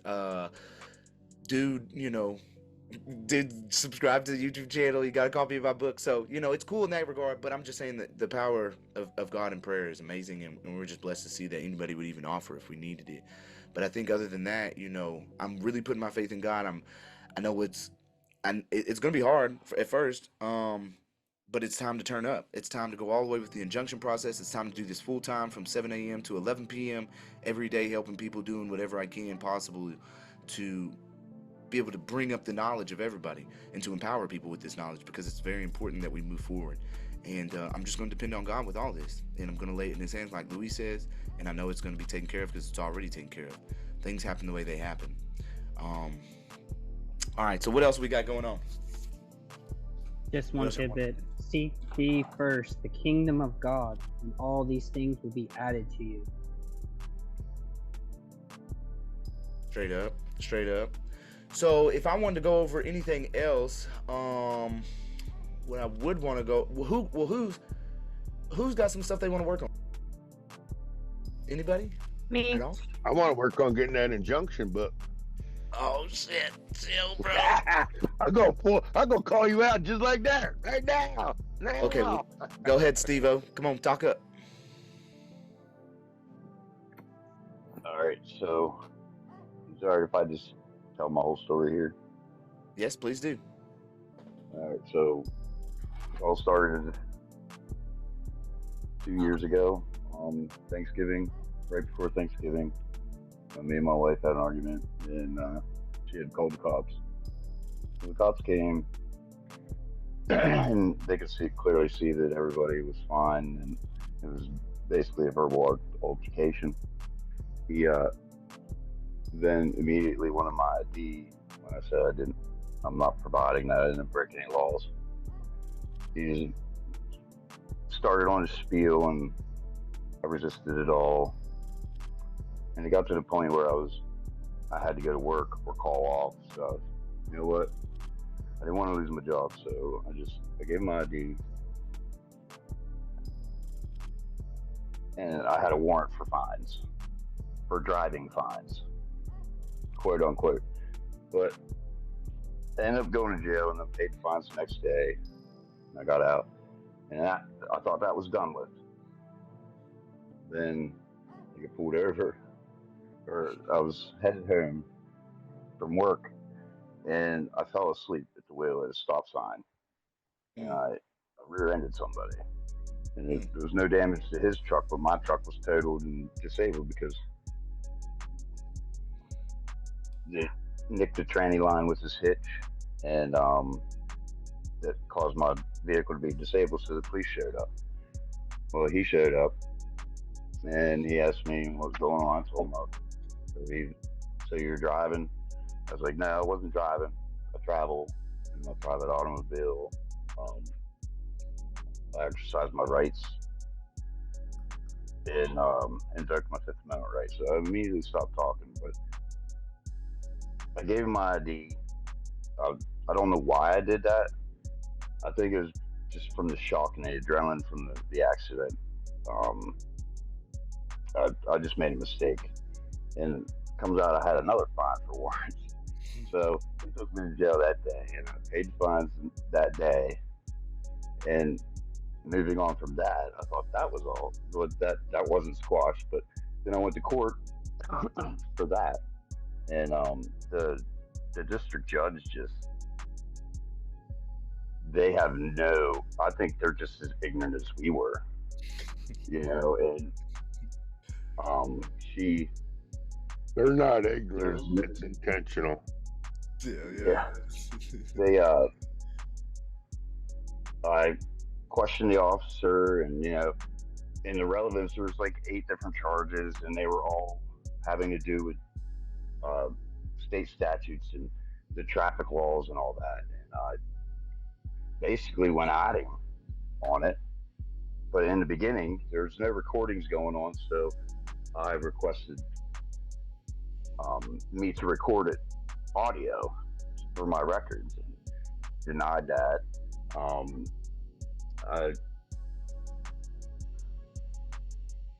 I also asked her to dismiss the case on constitutionality and a bunch of other stuff.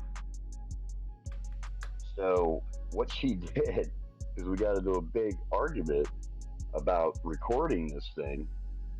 She continued it. She walked off the bench, walked out of the room, went to her secretary and rescheduled the hearing.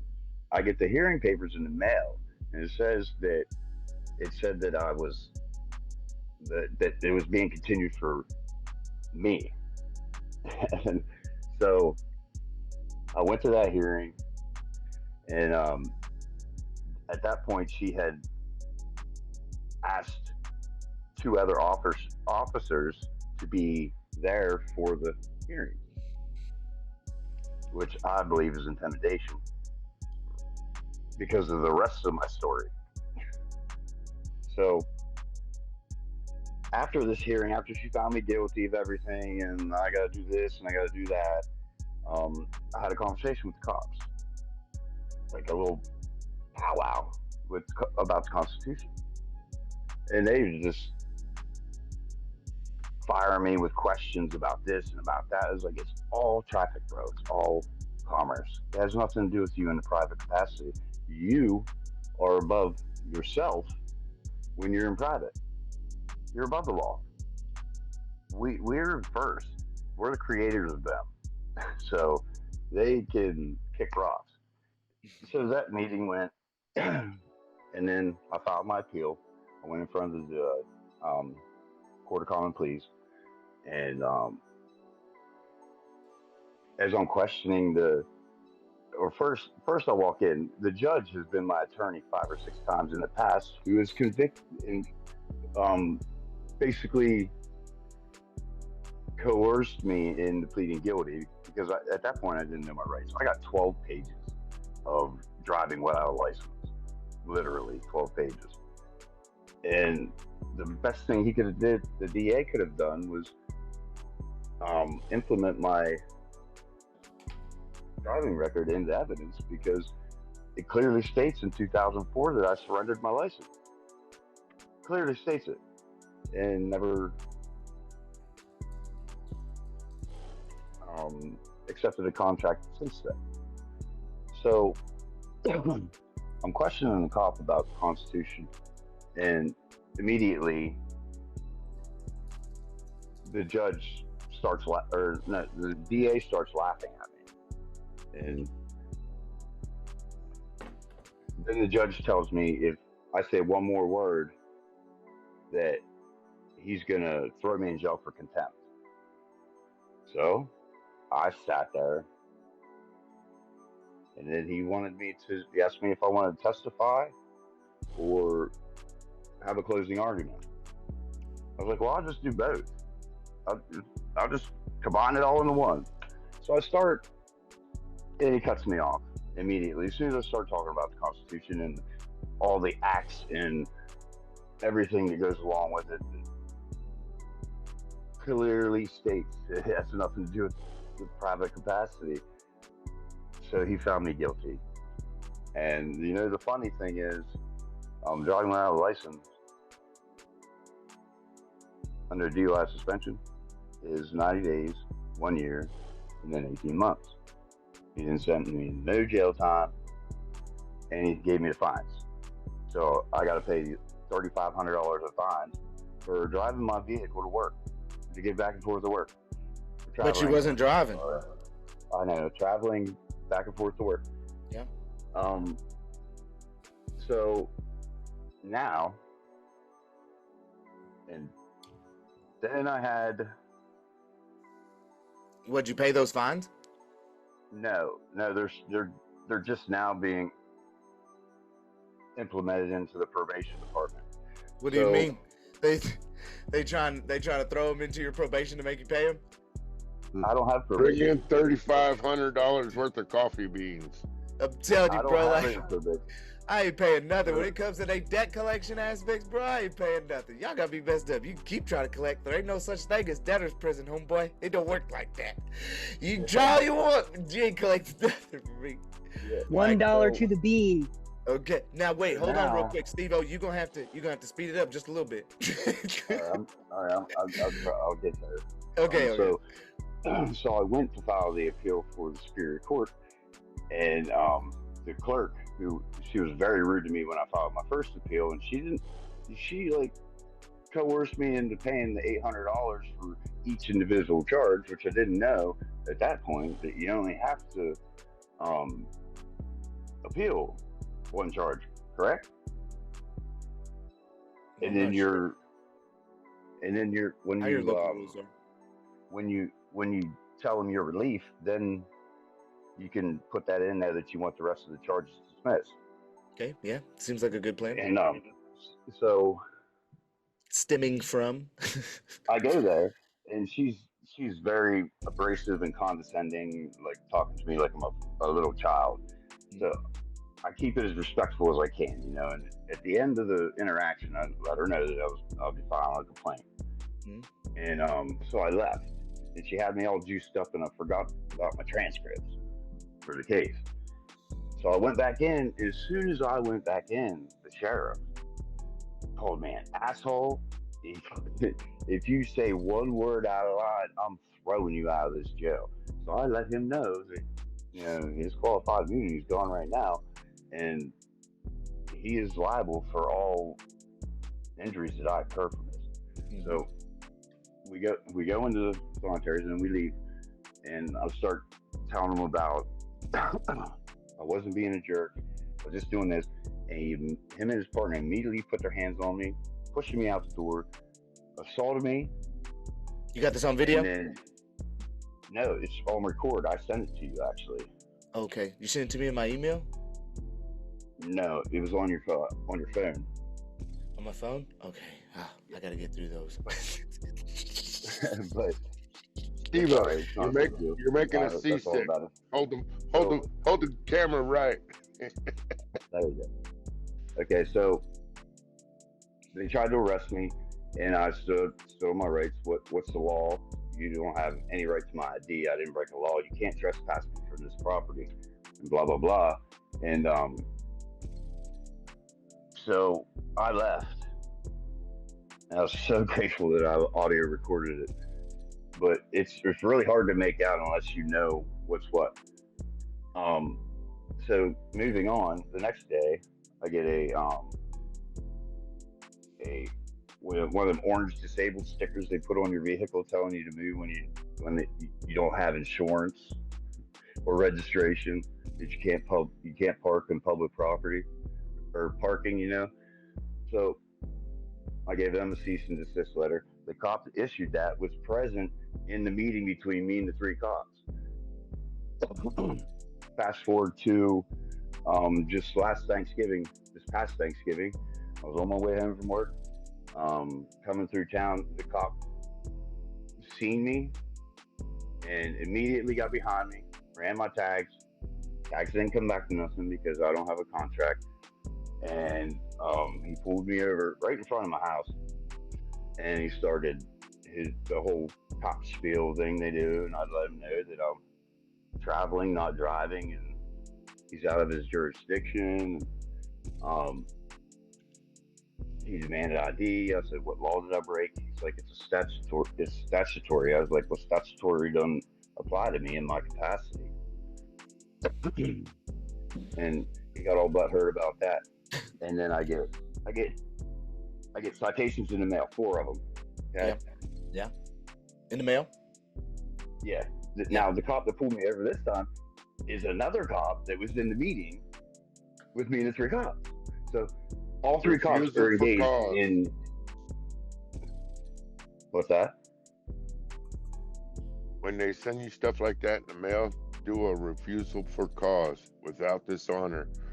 UCC 1-501 or UCC 3-501 2-207 2C. Well, that's big. I'll have to look into that. But did you write it down? Did you write it down? Because if you didn't write it down, you ain't gonna be able to look into it. Yeah. You better hurry up. I'm about to get to. Can you put those in the chat? What in the chat? Yeah, Ralph can probably type it in the chat. Who just asked that though? Oh, Erica? Yes. Are you gonna come up and talk or what? I'd love to when he's finished. Okay. I'm almost finished, I promise. Okay. So I go into this court or district judge. This is a different district judge. He's an outstanding judge. He did exactly what he was supposed to do. Okay. I didn't sign guilty or not guilty, which I never did in previous either. But what? No plea? I signed my name without prejudice and UCC 1-308. Oh, so good. 2 days later, I get them in the mail. Charges dismissed. Okay. Yeah. Well, I get this the other day, like 2 days ago. I got 8 more charges in the mail from the same night. For the same night. Oh, double jeopardy? Yeah. Oh, well, that's not a problem. If you already got a dismissal from before, then that other one ain't gonna apply. That's easy. We just got to put in an affidavit. You know what? This is a good segue. You just got to put in an affidavit. All right. If you're getting double jeopardy hit, this is a good segue. This is something I made for Luis, or me and Luis actually. I didn't make it. Me and Luis made it last night. Okay. And he sent me actually over something. I wonder if I put it in the chat. Yeah, Luis sent me some. Yeah, he did. Where is that at? It's showing this. All right, so Luis sent me an affidavit, and he was like, "Yo, man," he's like, "I want to hit these people with an affidavit," and he wanted to hit them for what was it? What was the main thing he was hitting them for? I gotta look to remember what it was. The cause of action, and he wanted to go over the elements of that. So he wanted to go. This is what he said he's going to file this on Monday for court. And I was like, okay, you sure you want to just go this route? And he's like, yeah, I just want to hit him for an affidavit. I was like, all right. And he's going. He's like, because I know they have to prove the cause of action. There's these elements they got to meet, and they're not meeting them. So I need him to meet them. And I was like, all right, cool. And he's like, all right. He's like, I got it. I was like, all right, cool. So this is what Luis wants to do. He wants to file an affidavit. And this one states, I, Luis, hereby request discovery of any validly issued warrant supported by probable cause as mandated by the 4th Amendment of the United States Constitution. He's getting in deep now. Now he's coming back in again heavy. Additionally, I invoke my right under the 6th Amendment to be informed of the nature and cause of the accusation, to face my accuser, and to obtain proof of an actual cause of action involving harm or damage. You dig? He said? Now he's calling the state out for real. You dig? He's calling them out for real now. Okay, I asked to be shown, number one, I asked to be shown the oath of affirmation affidavit that supposedly supports the warrant for probable cause. And I specifically request production of the elements constituting probable cause under the oath of affirmation demonstrating an actual crime or victim. 2. The 4th Amendment clause requirement of particularity in probable cause. Amendment 4. The, quote, the right of the people to be secure in their persons, houses, papers, and effects against unreasonable searches and seizures shall not be violated, and no warrants shall issue but upon probable cause supported by the oath or affirmation, and particularly describing the place to be searched and the persons or things to be seized. Bring him down. So I request strict adherence to the above principle, necessitating 1. Or a valid sworn statement outlining the specific facts constituting probable cause. 2. The identification of the place or property to be searched or seized with particularity. 3. The 6th Amendment right to face accuser and elements of the offense. So 6th Amendment, or Amendment 6. Quote, in all criminal prosecutions, the accused shall enjoy the right to a speedy and public trial by an impartial jury and to be informed of the nature and cause. Pull it out. Nature and cause of the accusation, to be confronted with the witnesses against him. Okay, and again, we got all this hidden as far as our footnotes are concerned. I seek proof of the following essential elements of a valid criminal offense. Valid criminal offense. We ain't talking about statutory violations that y'all are now putting into forgery that is now false, and you're interjecting false allegations into the. You know what? Let's look at something else real quick. Louis just hit me with this one too. He's like, I think I'm gonna hit him for this if I have to. I said USC Title 18 1001. Is that what it was? Yeah, there it is. Can y'all see this one that I'm looking at right now or no? The USC Title 18? Yes. Okay. Yes. Okay, thank you.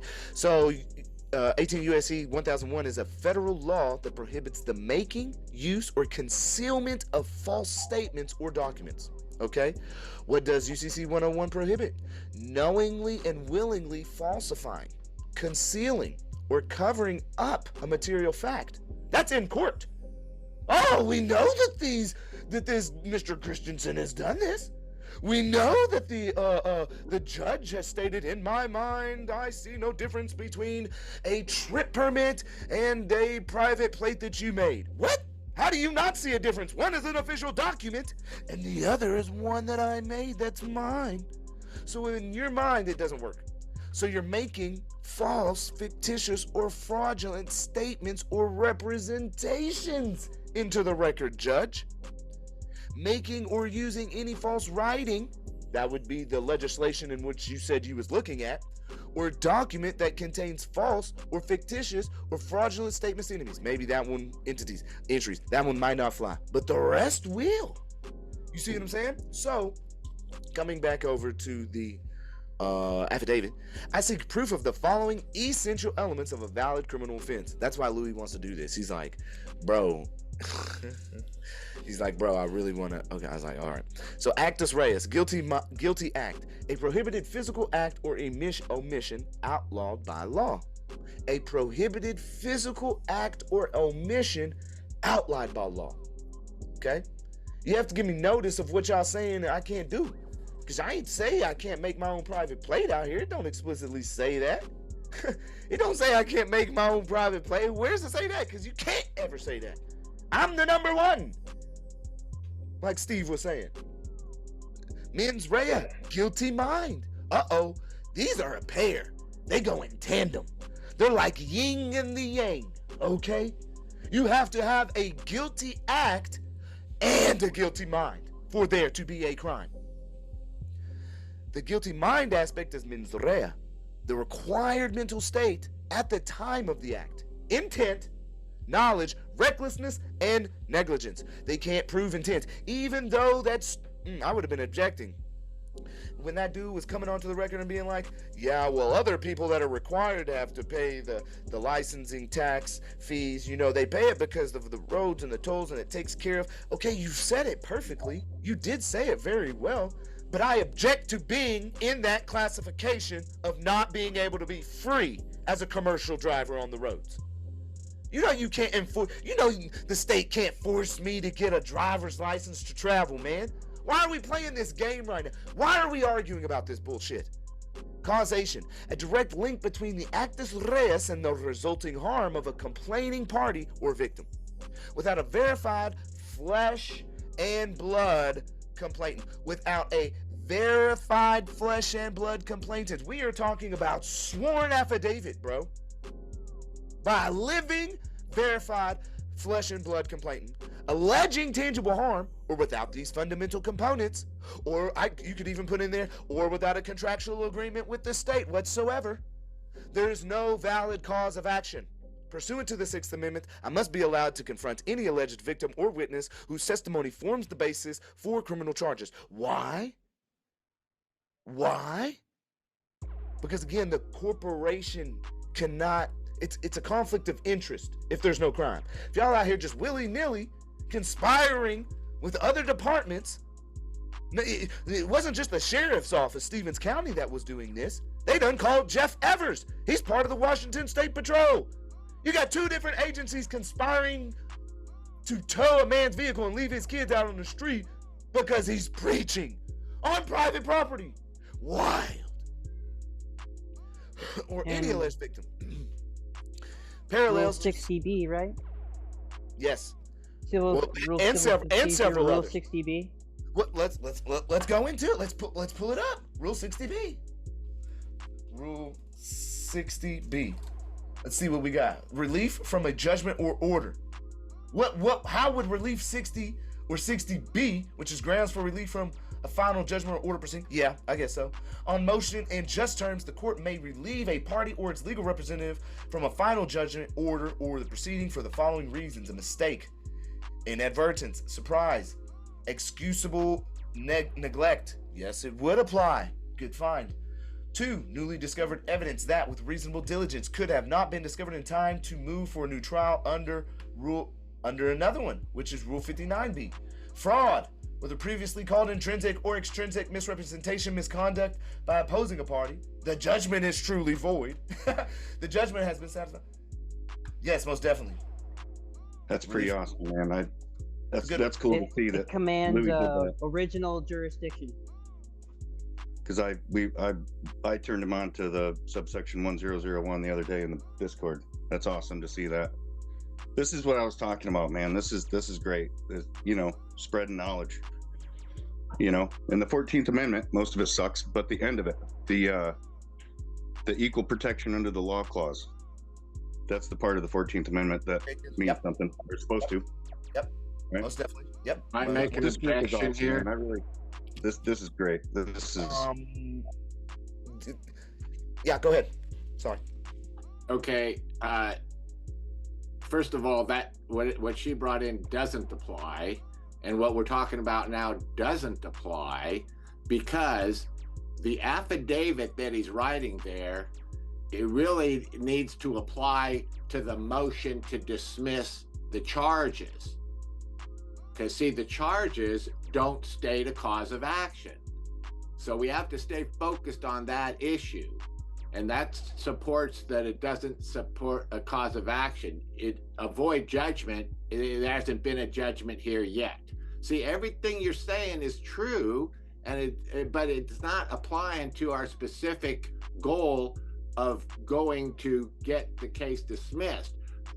That's the goal. We start talking about, yeah, we got this right, and hey, they can't this, and bring in the UCC. Yeah, those are facts that are true, but they don't apply to where we're going. That's all. That's my objection. No, that's good to say, because again, you got to remember also, it's for civil procedure. Okay? So, thanks, Zeke. Now, 4, parallels to civil tort elements where physical harm is essential. In civil litigation, now this is what's crazy, is he's actually showing how both, he told me this too, he was like, I want to bring in both the civil aspect and the criminal to show how the elements are very similar. I was like, all right, cool. So he said, in civil litigation, a claim must also state factual allegations supporting all elements of the cause of action. For negligence, for instance, the plaintiff must show duty, breach, causation, damages. Exactly what I'm going through right now. Similarly, in criminal matters, there must be a demonstrable injury or complaining witness to satisfy the fundamental premise of harm. If no actual damage or injury is claimed and no complaining party can be confronted, the purported offense lacks the basic foundation to proceed. Now, what's crazy is Luis actually came through in his very first thing that he filed, y'all. I want y'all to know, but he didn't know how to argue it and stand up on it. Or he didn't at that point. I bet you I know he knows now. But in relation to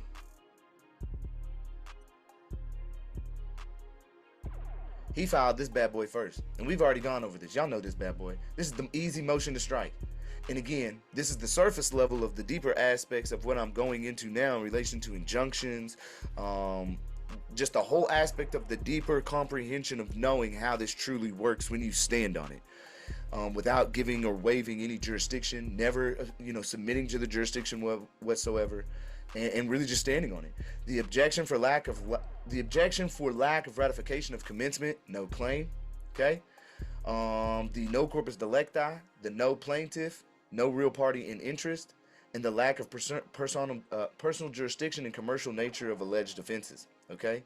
Now this is what I filed and got success on back in the past.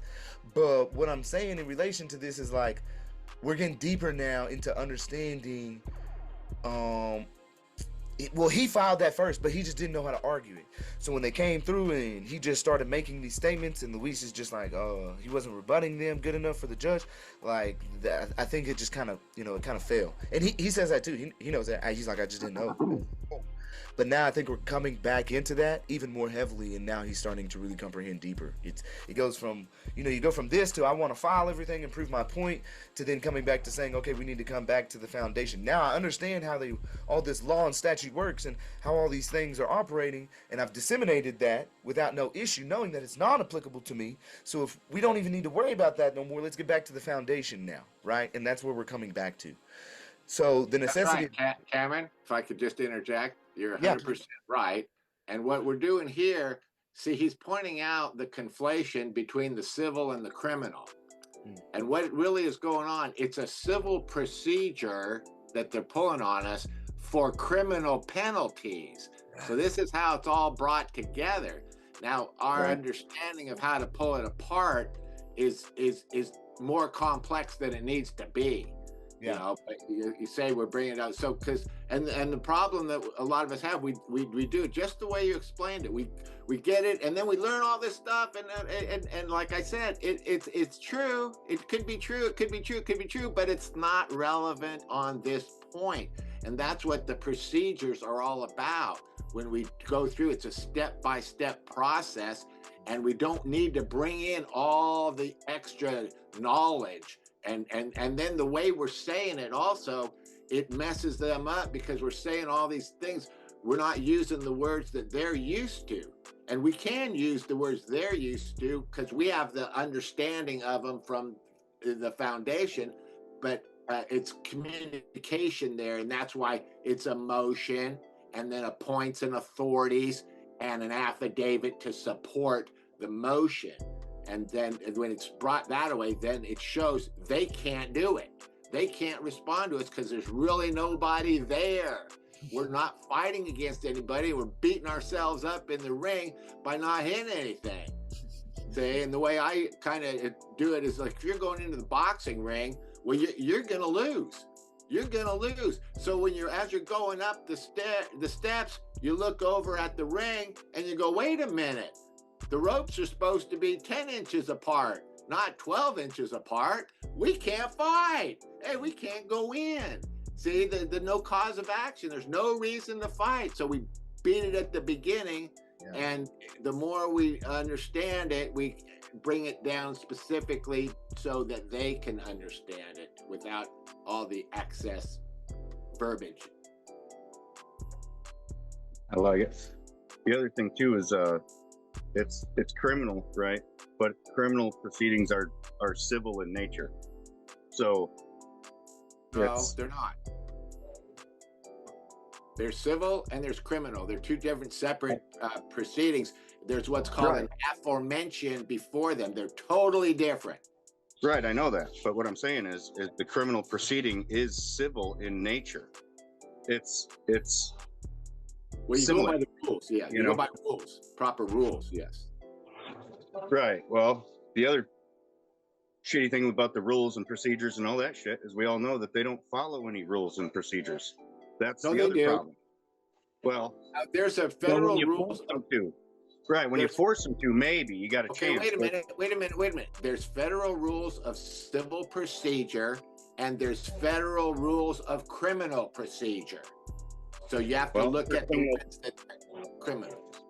First thing they'll tell you here is they don't care about federal. We're in Michigan, so we only look at Michigan stuff. So, they just make shit up. And if you don't know and you can't point it out, they'll just roll with the shit like, oh, this is what we do every day, But wait a minute, if you're in a state court, that's what they're going to go by the state. If you're in a federal, it's federal. Now, when you come in, you can bring in federal law, but and that's just the truth of the matter. But you probably don't want to. When you're attacking their initial pleading, you can use the state law, but you can also use the Fourth Amendment, and the state probably has that in their constitution too. But you can use those, but you don't argue them, and you're using the principles of it, which is a warrant. Right. The thing is, they're supposed to be playing by federal rules too, and they don't want to do that because then, What about the Chevron doctrine? Want to be in a state, right? You go by the rules of the court. Now, he mentioned the Chevron doctrine. That leads. Wait, you're getting too far. Corruption. You're getting too far ahead. Wait. At state level, one needs to understand whether they're going at the civil or the judicial. I think the administrative or the. Yes, you're onto it there. That's a whole deeper level. like Cameron's saying. Well, because the civil administrative is legislative power, and the other power is judicial power. And now you're at the separation of powers doctrine, and you're really talking constitutional law.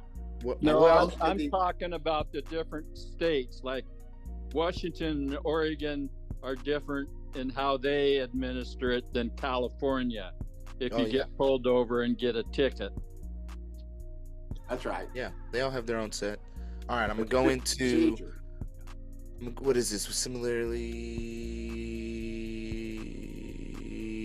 Similarly, in criminal matters, there must be a demonstrable injury or complaining witness to satisfy the fundamental premise of harm. If no actual damage or injury is claimed, and the complaining party can be confronted, the purported offense lacks the basics of the foundation to proceed. The basics. So we got a 5 footnote here. It says C. Jackson. Let's just check this out, because it says that the requiring the prosecution to prove the essential elements beyond a reasonable doubt. All right, let's check out what y'all got going on. Where my opinions at, baby? And that's where it's at right there. I think another important point too is so the petitioner was convicted for first-degree murder after the bench trial in a Virginia court, and his motion and petition in the state courts to set aside the conviction on the grounds that there was insufficient evidence of premeditation, a necessary element of first-degree murder, were denied. He brought a habeas corpus proceeding in the federal court, which, applying the no evidence criterion, found the record devoid of evidence of premeditation and granted the writ. So you get deep into that one to know a little bit more in relation to requiring the prosecution to prove the essential elements beyond a reasonable doubt. Again, this is what Luis is about to do.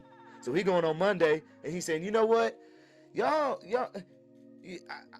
need to provide me with all these essential elements. Y'all still ain't even done that.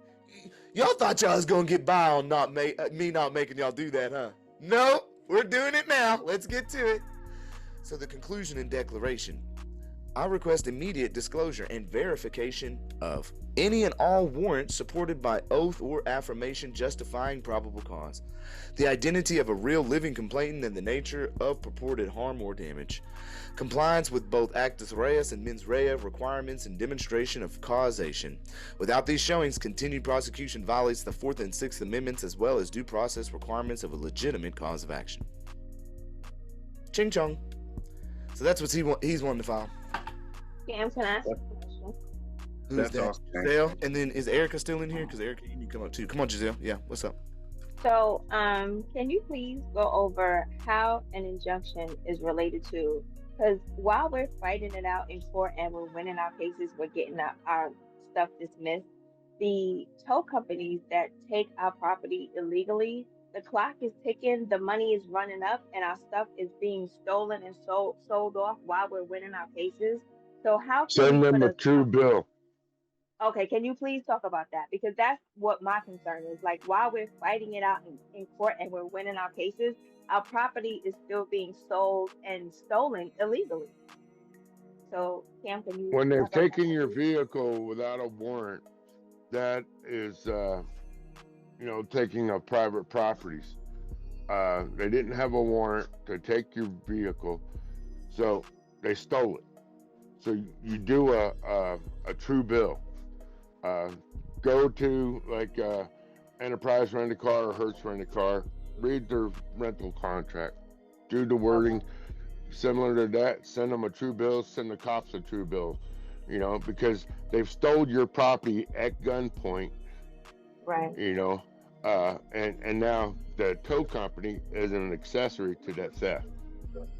Is that related to Title 18, where they've gotten together to deprive you of your rights? Is that you don't want to be Title 18? Yeah, that falls under that. But you don't want to go right there. You're too far ahead. You want to get your car back, and being taken without a warrant, as he says, without due process of law. But what you got to realize is that the cops didn't take it. This is a private company that took it, and that's why he's saying read the Hertz rental agreements, and then you're gonna tell them you're renting my car. Right. But the tow company took it because the cop told them to. Right. The cop is the one that has to bring them to the. Wait a minute. They did it voluntarily. They did it voluntarily. It's It My meets the friend did this criteria in- of armed robbery. And My you'll see friend that's did what this in Medford, Oregon, and the tow company paid them back every penny that they had to pay out to get their vehicle. Okay. That's right. And Cam put in a piece of written. Someone wrote something, and they were scared because they're spending all their money, and they're spending money to defend it as a tow company or a lawyer, and they didn't like that it was being litigated.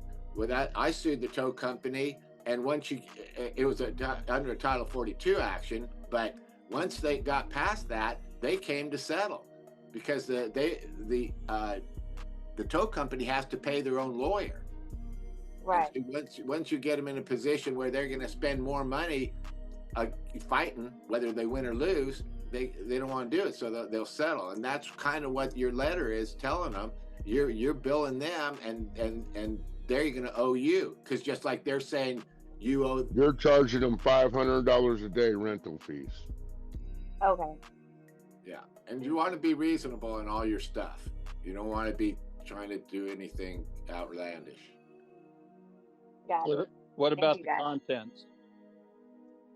Yes, if they go through your property and take anything out or damage. Well, they have your vehicle, you want to get it back. They have storage. When they store it, they say they can look it over.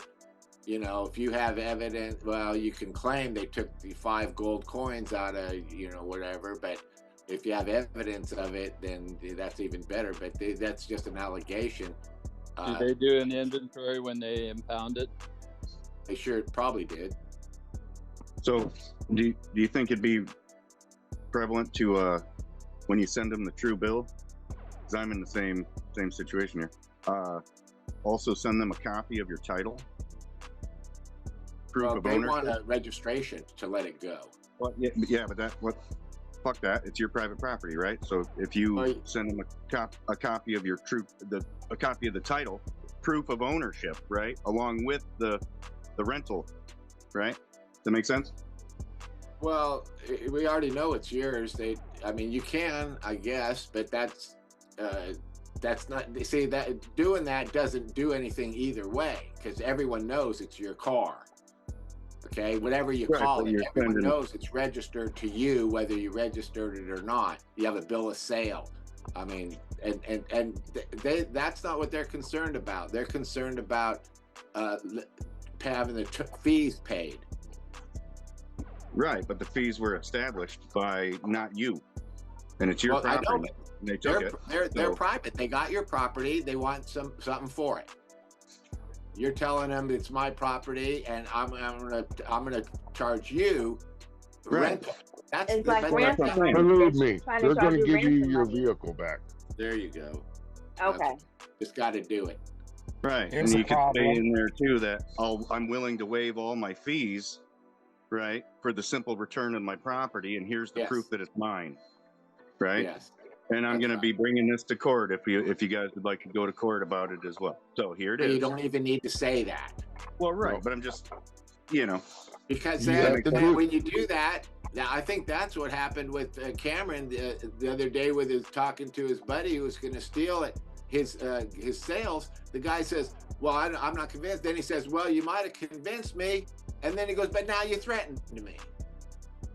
And it's truth of the matter. But, we don't need to threaten them. Well, right. You're not Send them the threatening true them, you're bill just- and you're follow just up giving with them your notice, administrative right? procedures. Yeah, If but you it wasn't a threat. It was a notice. That's what I'm saying. That's the thing. But I he wasn't threatening perceived him. it as I'm a threat. telling him that that's not my fault. Yeah, but you gotta convince him. I am very convincing, I bro. mean- I was. You could hear me. I was doing very good, but he wouldn't go. He already had said you were doing great. He already had told me his mind was made up, bro. It wasn't me saying that, hey, you could be getting legal action. He just acted like that. Well, you would have. Man, stop, bro. Stop. See, You're using and that as he's using it as a crutch now to say this is why I'm not. He was never Right. going to do it. And this is the nonsense that I was talking about, cutting through all this nonsense. Oh, well, I perceived it as a threat. No, it's just legal notice that, hey, if we're going to court over my car, here's the proof that I'm going to bring with me, And here's, if you needed verification that it was my car, well, here's the proof that it's my car, and you took it without my authorization. End of story. There's nothing else to talk about. So wait a minute. Giselle, wait. You need to stop. Giselle, wait. Okay. Wait. Giselle, Yes, wait. I'm here. Okay. Do I need to mute? The link that I just put in the chat, that's Okay. a little quick, brief tow injunction I just made. Okay. I Oh, barely cool, went over perfect. it. You can just kind of look at it, and then if you want to Okay. add and tweak stuff in there, you can, But you asked for a tow injunction, so there's a tow injunction. Thank you, Sam. You're welcome. All right. Hey, what if you don't have a license, a registration or a title? Because some of us don't believe in doing that with the state because, hey, they're a corporation. They Okay, have let no me tell right. you, is that it's the way this was framed. Okay, the way it's framed, we're coming in going, it's the law, it's the law, it's the law. It's the end of the story. Okay, people don't look at it that way. Regular people don't look at it that way. They want to see and understand what's really going on. And when we tell them it's the law, we gotta explain it to them. They don't think like we do, where we know boom, boom, boom. They gotta have a. Well, That's what I was. isn't it the See, law? that's what I was doing with Homeboy. I was like, bro, this is. You were. And he goes, listen, man. He stops me, dead stop. He goes, I don't know the law. He's like, yeah, you I'm were. trying to tell you, bro. But that's when he said, but you convinced me. And then he said, but you threatened me. And he put the threat in the way. And I'm just saying, if it could have been dialed, because you did great and said, look, okay, I'm not threatening you. I'm not threatening you. Right. I'm not threatening you. I'm just going to put it there. And now think about it. And let's you and I go in together. How about that? I'm not threatening you. Yeah. See, because you weren't, but he perceived it as a threat. Well, you saw me take that right back a hold, and I was like, "Come on, man, let's just, I patted him on his shoulder and everything, bro. I'm really good at sales, bro. You know what I'm saying? I know. See, good at convincing people. But some people, they just get, and this is the problem: is the morals have gotten out of alignment. Hey, Cameron.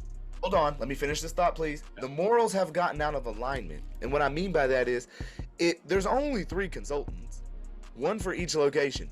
If you got one that's getting terminated illegally, then you got another one that's saying, I'm not going to do this because you're terminating him illegally, and you may do something like that to me, and I'm going to stand up for this other person because he's being wronged. Now you got 2 people out, right? So what happens then? Do you kick out both of those people and just ruin the next year of your business because you have to retrain people and refine somebody that doesn't know what's going on, nor you just screw yourself? Or do you say, you know what, I got to correct my wrong? More than likely. No, you just move to Alaska and sell ice cubes to Eskimos. Now, Erica, let's go. What needed to have been done was for him to not move on emotions and be a better manager, boss, and not let his long-term person who immediately reacted to you at the game with disrespect and friction, and from the get-go was not a friend and managed to find fault in you at every turn and treated you with disrespect, and was the cause of all of this discord at work, and in my opinion should have been reprimanded and end of story at work, and his work would have flourished with your sales prowess, and none of this would have happened. Yep, it was emotions 100%, dude. I mean, there's nothing else you can do. And then, when you go so bad as far as saying shut up, and I guess you feel entitled to talk to other people like that because you're so emotional, it's just very bad. I wish it would have went better. What's going on? Erica, where you at? Me. Here. What you wanting to work on? What you got going on? Talk to me now. We still got to work on yours, I know, Well, but yeah. Basically, I've been, I'm I didn't know what to do next, and Well, I in the answered your Discord, questions. well, in the Discord, what we wanted you to do, you got your own thread, and this week's just been I crazy. So I know you I understand. no, I know. I responded to you, and I didn't want to bother you because I know you're in the middle of your own thing. Okay, yeah. No, it's okay though. But you did yesterday on the 30th. Here, I'll share with everybody. Is this everything? Yeah. No, those were just. I was answering the count's questions. What I asked you was whether or not the bullet points, because I've got a bullet point thing already saved in my phone of the events, or I have everything handwritten out that I wrote out when I got out of jail. So I can type that out if you need that typed out, or I can take pictures. So what? Okay, yeah. This is what I always suggest my people to do. So you got a good amount in there as far as what's wrote out, because you're giving information on the back end that's going to allow me to put more context into everything. And it'll give us more reasoning capabilities in relation to the prompts I already got set up. That's just amazing. So what we'll do from here, what I'll do from here is, like, with your phone, you could literally, what do you got, iPhone? You got Android? iPhone. Okay, so you can go into the voice memos app and you just start talking. Okay, or you can go into the record and just start talking. What's going to happen is it's going to transcribe that. I want you to tell give me I need everything. Like how you felt, your perspective on how you were wronged, your perspective. I'll be able to get the facts out of that, but I need to know how you felt in that so I can put that in the proper legalese manner. Do you get what I'm saying? Because you could say it in a certain way and it's not going to be taken as good as if it's improper. No, I was in fear of my life from the beginning. There was That's nothing where we're going. normal about this stop. Exactly. I'm in all my years of driving, and yes, I don't have a record, but that doesn't mean that I haven't been pulled over for speeding, and I don't speed anymore because I'm just fucking tired of dealing with those dicks. Well, let me ask you this. Have you ever been in trouble before? Nothing. Forever. Nothing. The last time I have nothing. I actually, when I was in college, when I first moved to California, I got out of a parking ticket because I couldn't see the sign. And they gave me like this really expensive parking ticket, and obviously being a college student, you don't have any money for that stuff. So I took pictures of the sign from my inside my car and outside my car, proving that you couldn't see it. And I went to court and I won.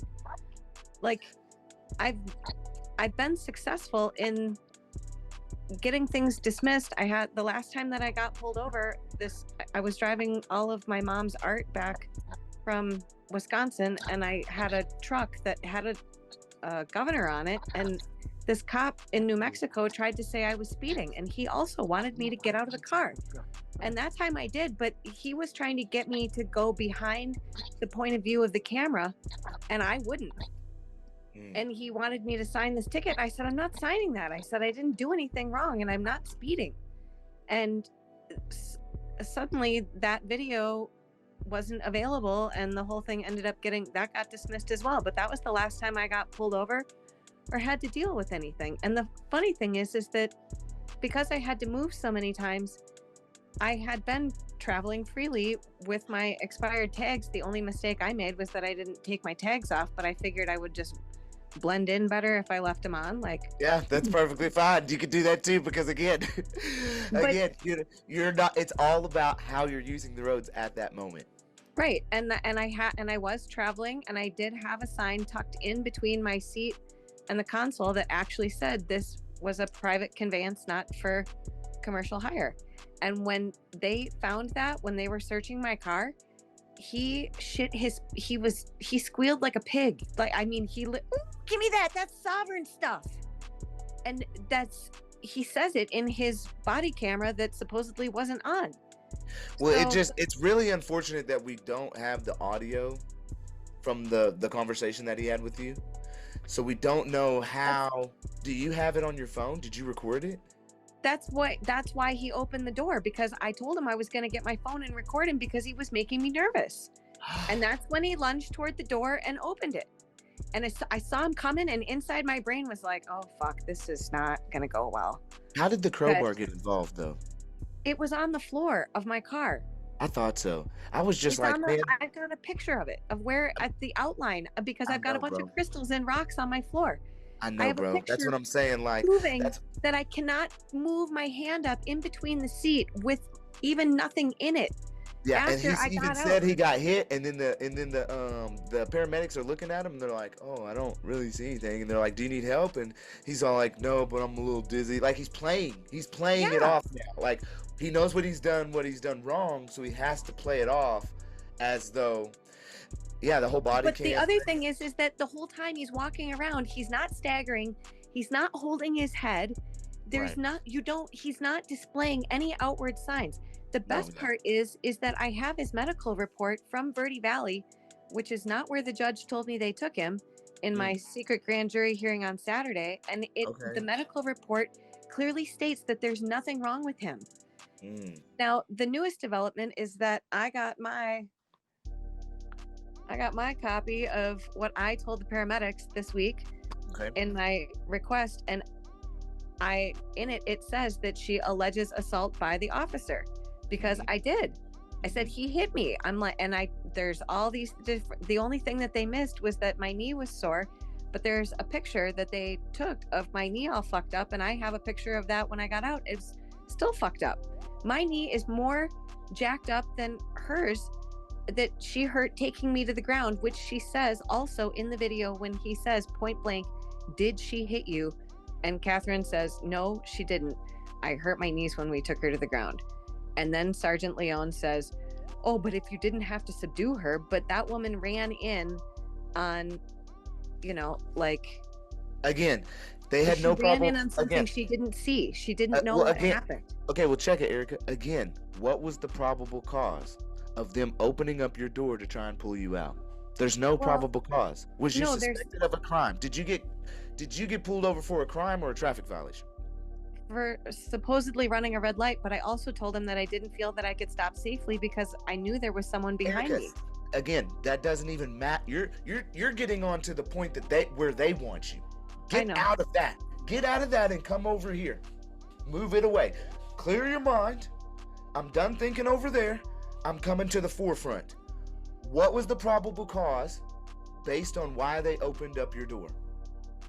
I don't believe that there was one. He asked me There to is get none. out. There is none.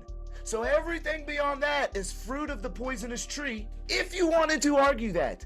But we're not arguing that.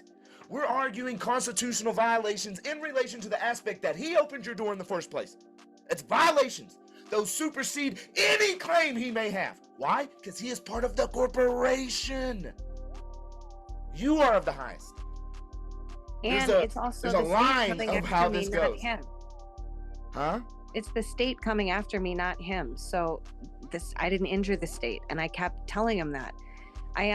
What I'll do is I think I have the recording. We might just have to hit yours for an injunction too, because yours is serious.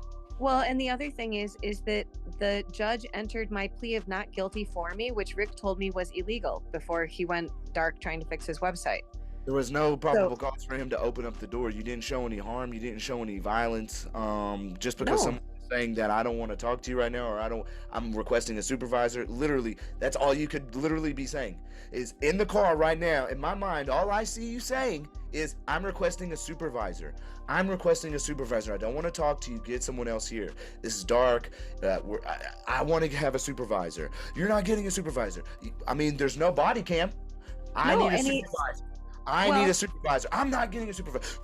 Opens it up and then boom. Right? Right? The red light was on. I saw it. That's actually what made me think to get my phone. I saw it. He claims it's not working, but at no point when it turns on in the middle of that edit, both of his hands are right here he's not reaching in to turn it on.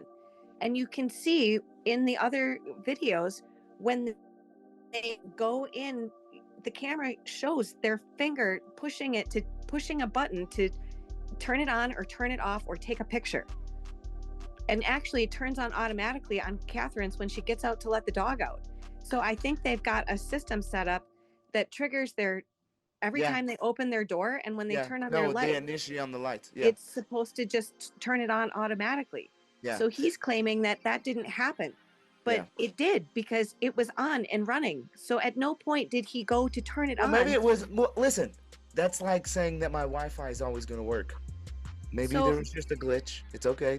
It realistically could have happened. If you don't know for factual data, I do know for factual data, and I can prove it. I'm actually going to talk to. How do you got proof? Because the file was entered the next day. In the file name, I was a digital technician. Okay. When they enter the date of the image of when they enter, when it goes in, they enter it by the day. That file is dated 11/4, not 11/3. It happened on 11/3. There's other files that are dated 11/4, and they also say redacted, which means they edited it. Injunction. And because she's covering up her camera, my friend who I ran into, who also knows the law, who I was talking about this, told me, let me find the words, because he gave me the exact words for this. Yes. And Lucas, I don't, again, he will claim he opened the door for officer safety because she grabbed a pry bar. Be prepared for that. So, I can prove that it was on the left-hand side of my floor, and that you don't have to. They have to prove. You don't need to prove. They have to prove without a reasonable doubt. I'm telling you, you got to get out of this mindset and come over here. You make them liable. If you're wanting to argue like that, then you make them liable, not you try to prove yourself. No, you're right. I'm sorry. I've just been so defensive about this. Yeah, and I'm trying to help you get up out of that mindset. We're trying to get you up out of that right now. That's all. We just got to get you up. Go ahead, Zeke. Zeke can give you a different perspective. Hold on real quick. My friend Michael told me that I should ask for a dismissal of case due to obfuscation of exculpatory evidence. That's a good one, but let Zeke talk to you for a second and give you his perspective. Just listen to Zeke. Okay, so the whole focus about the camera, okay, that is a total other issue of what they're required. Should they have it on? Should they have it off? And can it be used as evidence against you or for you? So you don't have a right to have them videotape it. Okay, and they don't have a right to have you videotape it, because the videotape is just put in by law enforcement for their rules. Okay, so you really, even though it's helpful in a lot of ways, you can't really rely on it, and you don't want to go into depth too much of it right now, because you want to focus on what you want to focus on, not that issue. If that issue comes up, it would probably come up in your lawsuit against them. So if you're going to file a lawsuit against them, then these things would come up. But if you're dealing with whatever they did to you, the tow, the charges, their case against you, you got to get rid of that. And that is basically, if we're listening to what's going on here, we see that they always attack. You have to attack their warrant. All these arrests are made without a warrant. And I told him that. Oh, yeah, but you have to say it in the paperwork in the motion to dismiss the case. They're not judges. They don't just respond. They're violating the law, and they're gonna do it. They can't do that. Yeah, they did it. They're doing it. They're just testing us because we don't know how to put it into the paper process of telling them what to do. We want it immediately. Hey, you can't do that? Well, watch me. That's what they're saying. Oh, okay. So then you want to back off and take it because they're attacking us procedurally, which is what we want, the due process. Because otherwise, if you pull out his gun, bam. Okay, so we'll slow down. That's why we have their rules and the procedure. So we're fighting, but in court. We don't want to fight them on the street. We don't want to yell at them and scream at them and get them to arrest us. Hey, write me a ticket. I'll handle it in court. Because they're executioners. They're not judicial people. They don't understand the law. They really don't. So that's the other funny thing is that when I got out of jail, they gave me a carbon copy of a traffic citation that was never filed and dismissed by the Sedona magistrate. So I never, he never goes back to the car to write that ticket out at any point. I think he wrote it out before he pulled me over and followed me. Wait, are you serious though right now? They Yeah. dismissed the ticket? Okay, well, that's the whole probable cause of being pulled over was for the ticket. So if the ticket was dismissed, everything has to now go. That's right. Everything now has to go. That's your way out right there. Okay.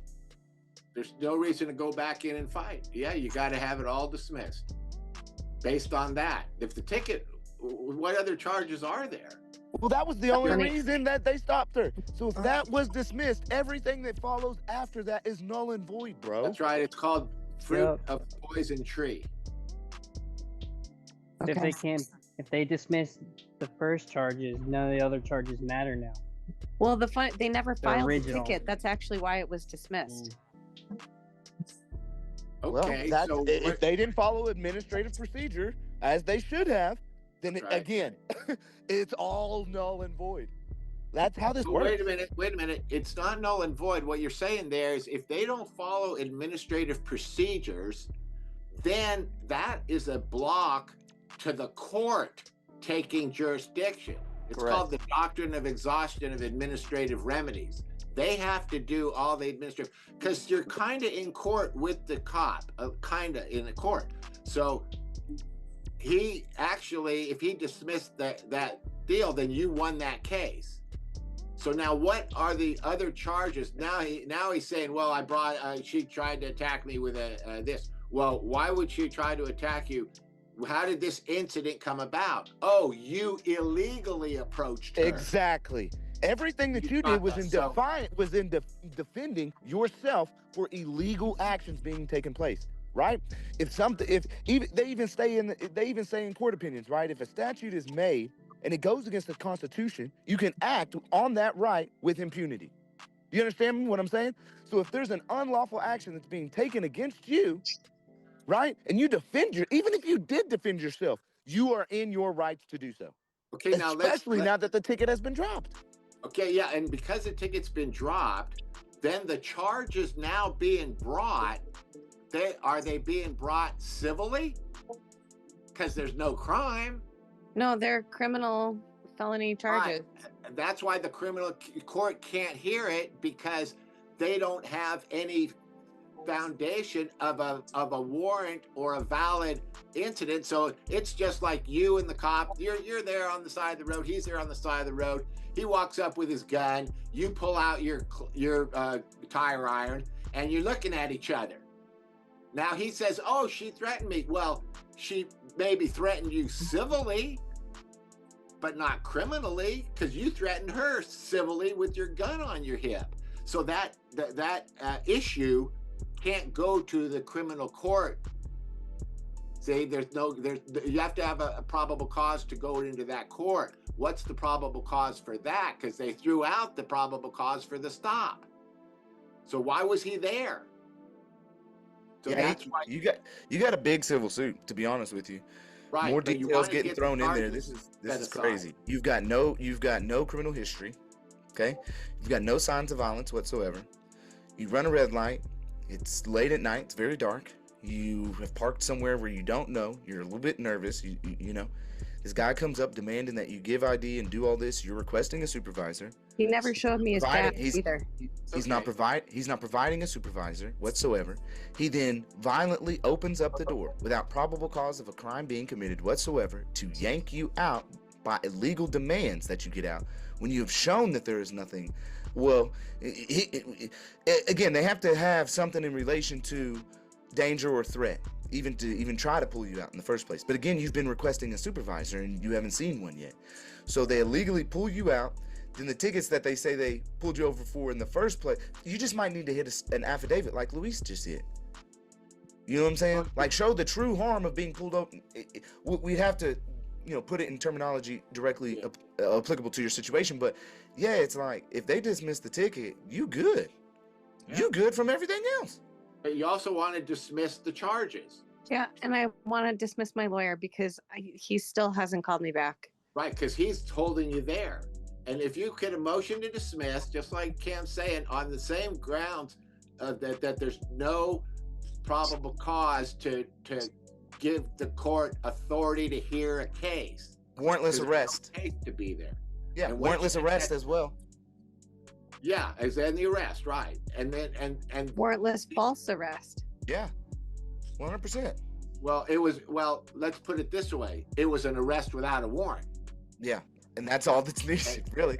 And then he asked, and an arrest without a warrant is presumed to be unreasonable. Now he has to come in and show the reasonableness of the arrest. And what was it? Well, he was at a traffic stop. Oh, but the traffic stop was dismissed. Right. The ticket was dismissed. Right. So now the foundation has the foundation. It's gone. There is no foundation. Everything falls through from here. They call it the fruit. And he never gave me the ticket. Like, I didn't get but that until I got out of jail. That's right. But this is just evidence of what happened, and we know what happened. And it was. But the key is it was dismissed. So it doesn't matter what happened in between there. You know, you say he didn't show me his badge. Well, showing someone your badge or not, that doesn't make anything happen. See, we think that, oh, he showed his badge and therefore this. And I told them common law and I'm traveling, therefore this. No, it doesn't mean anything, because we got to look at what happened, not what was said in these instances. And so we could strictly just go by the arrest without a warrant. Now then it gets dismissed because it can't enter in any evidence, and anything after that's called the fruit of the poison tree. And so you really want to get rid of this whole case first, and then you'll be prepared to file your civil action. It could be a Title 42, etc. But yeah. Okay. So what I want. Okay. Don't trip out. No, don't get emotional. Stop. Don't. Okay. Release some. Release the energy. But hold it in and feel that emotion too. And then harness the power of knowing. Because right now you're harnessing the power of fear. The fear is taking you. You gotta stop that. You gotta stop it. Overwhelmed. I know. God's in total control. I was we were yesterday not given too. the spirit of fear. God's in hope total and control. love. God's in total control. Gotta give it up. Okay? You know you didn't do nothing wrong. Yep. Chill out. Okay? You got everything on your side. For real. No criminal history? Come on now. Dude opened up the door and beat you up. Then says, oh, I got hit by a crowbar. What, nigga? I mean, excuse me. What? What you talking about? Actually proved that I couldn't even swing a crowbar in my car if I tried. Like, I can make a video showing that It's okay. Irrelevant. What I need you to do, yeah, it is. What I need you to do, listen, it is irrelevant. It's totally irrelevant. What I need you to do is, again, go into the voice memos or do a voice to text in the Discord of everything as how it happened. That's what I need, because I can begin the reasoning and we can begin everything on the back end. I'm talking about motion to dismiss, abatements. We're talking about injunctions. We're talking affidavit. Every aspect of everything that you need to file higher than your lawyer is going to file, we can do. I promise that. Because these lawyers don't do nothing out here for people. No. We just watched Hayden pay $5,000, and all the guy's done is said, I've worked 56 hours, and all he's done is filed a motion for the DMV suspension. That's it. You worked 56 hours, bro? Come on, man. I gave mine $6,000, and all he's done is file a motion to continue, and showed up for 10 minutes in court. Guys, Now, that's Joy because brought up they a good said point. $300 an hour. Why would they want to do anything? I mean, if you could get it obviously dismissed in one hearing, boom, no probable cause, warrantless arrest, yada yada, the rest of it. Well, if you're charging somebody $300, $350, $400 an hour, well, why would you? That's not making you any money, is it? So that's why they don't do anything. Oh, well, let's continue. We'll do a motion to continue, and then, maybe we'll do this motion or that motion, and blah blah blah. All the while, I'm charging you $350 an hour. Well, I asked him to get the footage from the police, and he straight up told me that he wouldn't do any. He's like, I can only get my discovery from the prosecutor. I said the prosecutor isn't going to give you what you want. And then I told him I said, you can't. I said, I want this dismissed before we go to trial. Oh, that's not how it happens. I said, yes, it is. I said, you are not doing this to me. Okay, Troy brought up a good point, because when you have a lawyer, an attorney, he's acting on your behalf, and the court will not even listen to you. That's why I want to file a dismissal on Monday to get him off my case first. You have to, well, there's verbiage for it, but yeah, you want to fire your lawyer. Yeah, because I've asked him. I state are tried you to in? fire him, and he hasn't filed anything to take himself off the case. And state are you now in? I'm pissed. See, that's the other thing too. If you It's a hire, Feretta hearing. Are you in California? No, I'm in Arizona. Okay, so it's the same deal, but different case law and stuff. But yeah, you want to disqualify you want to relieve your lawyer. You can tell, there's a lot of reasons he should step down, and but then you have to do that first before you can talk to the court. That's fine. They're gonna interrogate you and ask you, "Are you sure you can defend yourself? Are you I recommend you get a lawyer. You don't know, this is really serious stuff because you're being charged with So you want to be ready for that. I was already representing myself until I hired him. Okay. So I was on my own most of the year. That's actually why they want me to redo my arraignment, I think, because when in the arraignment I stood up there and told them that I was making a special appearance and I was not my straw man and they didn't have any jurisdiction over me. Okay. And I was exercising my rights, and they, of course, just railroaded me right through and they paid for me. So has the attorney appeared for you on that behalf? Because when you went in a special appearance, then that wasn't an appearance yet, and when the lawyer comes in, then he has to do that appearance. See what I'm saying? He doesn't know that I did that. Okay, but I'm asking, are they going back to the arraignment? T-Mobile has us covered. Yes, I got a notice last week telling me to come back in and redo my arraignment on the 12th of February. Okay, then you want to prepare for that and not let him come in and block you. That's right. Okay. But I was hoping that I could on Monday file a dismissal of the lawyer and then also file a dismissal of the case at the same time. Well, you can't get the case dismissed per se, because you're just going to it. There is no case yet. They have the complaint, and that's where you're at the arraignment, and he's asking you that. It'll come to the point where he's asking you, how do you plead? Okay, and that's where you have to. You don't have to plead, but you can respond. Okay, and that's where you respond with, "Well, Judge, I haven't really examined the complaint," or, they may serve you the complaint right there, and then you say, "Okay, let me look at it, and I'll create a response," and then you can go back and take the time to create a response, because that's the way it works. Now, you want instant, but if you want instant, then you would be prepared for that, and you would have your response with say a motion to dismiss, but you still got to file it, serve it, and then there's going to be a hearing on it. Or you can do that now and have it presented at this hearing. But basically in California, we don't do the motion to dismiss. We do what's called demur. And they may have it in Arizona. I haven't looked. And the demur is put in an open court, and then that's where you will do it. In fact, right there, and the DA can be there, and he, served or not, whatever. But right there, you can put in your demur. It has to be in writing and an open court, and then the judge can rule on that demur, and he's either going to grant it or deny it. There's no argument. You don't need an affidavit. He makes a judicial determination if your demur says that the court doesn't have jurisdiction because of what the complaint isn't proper. Right there, just a complaint, not what anybody did, not what anybody said, just that piece of paper.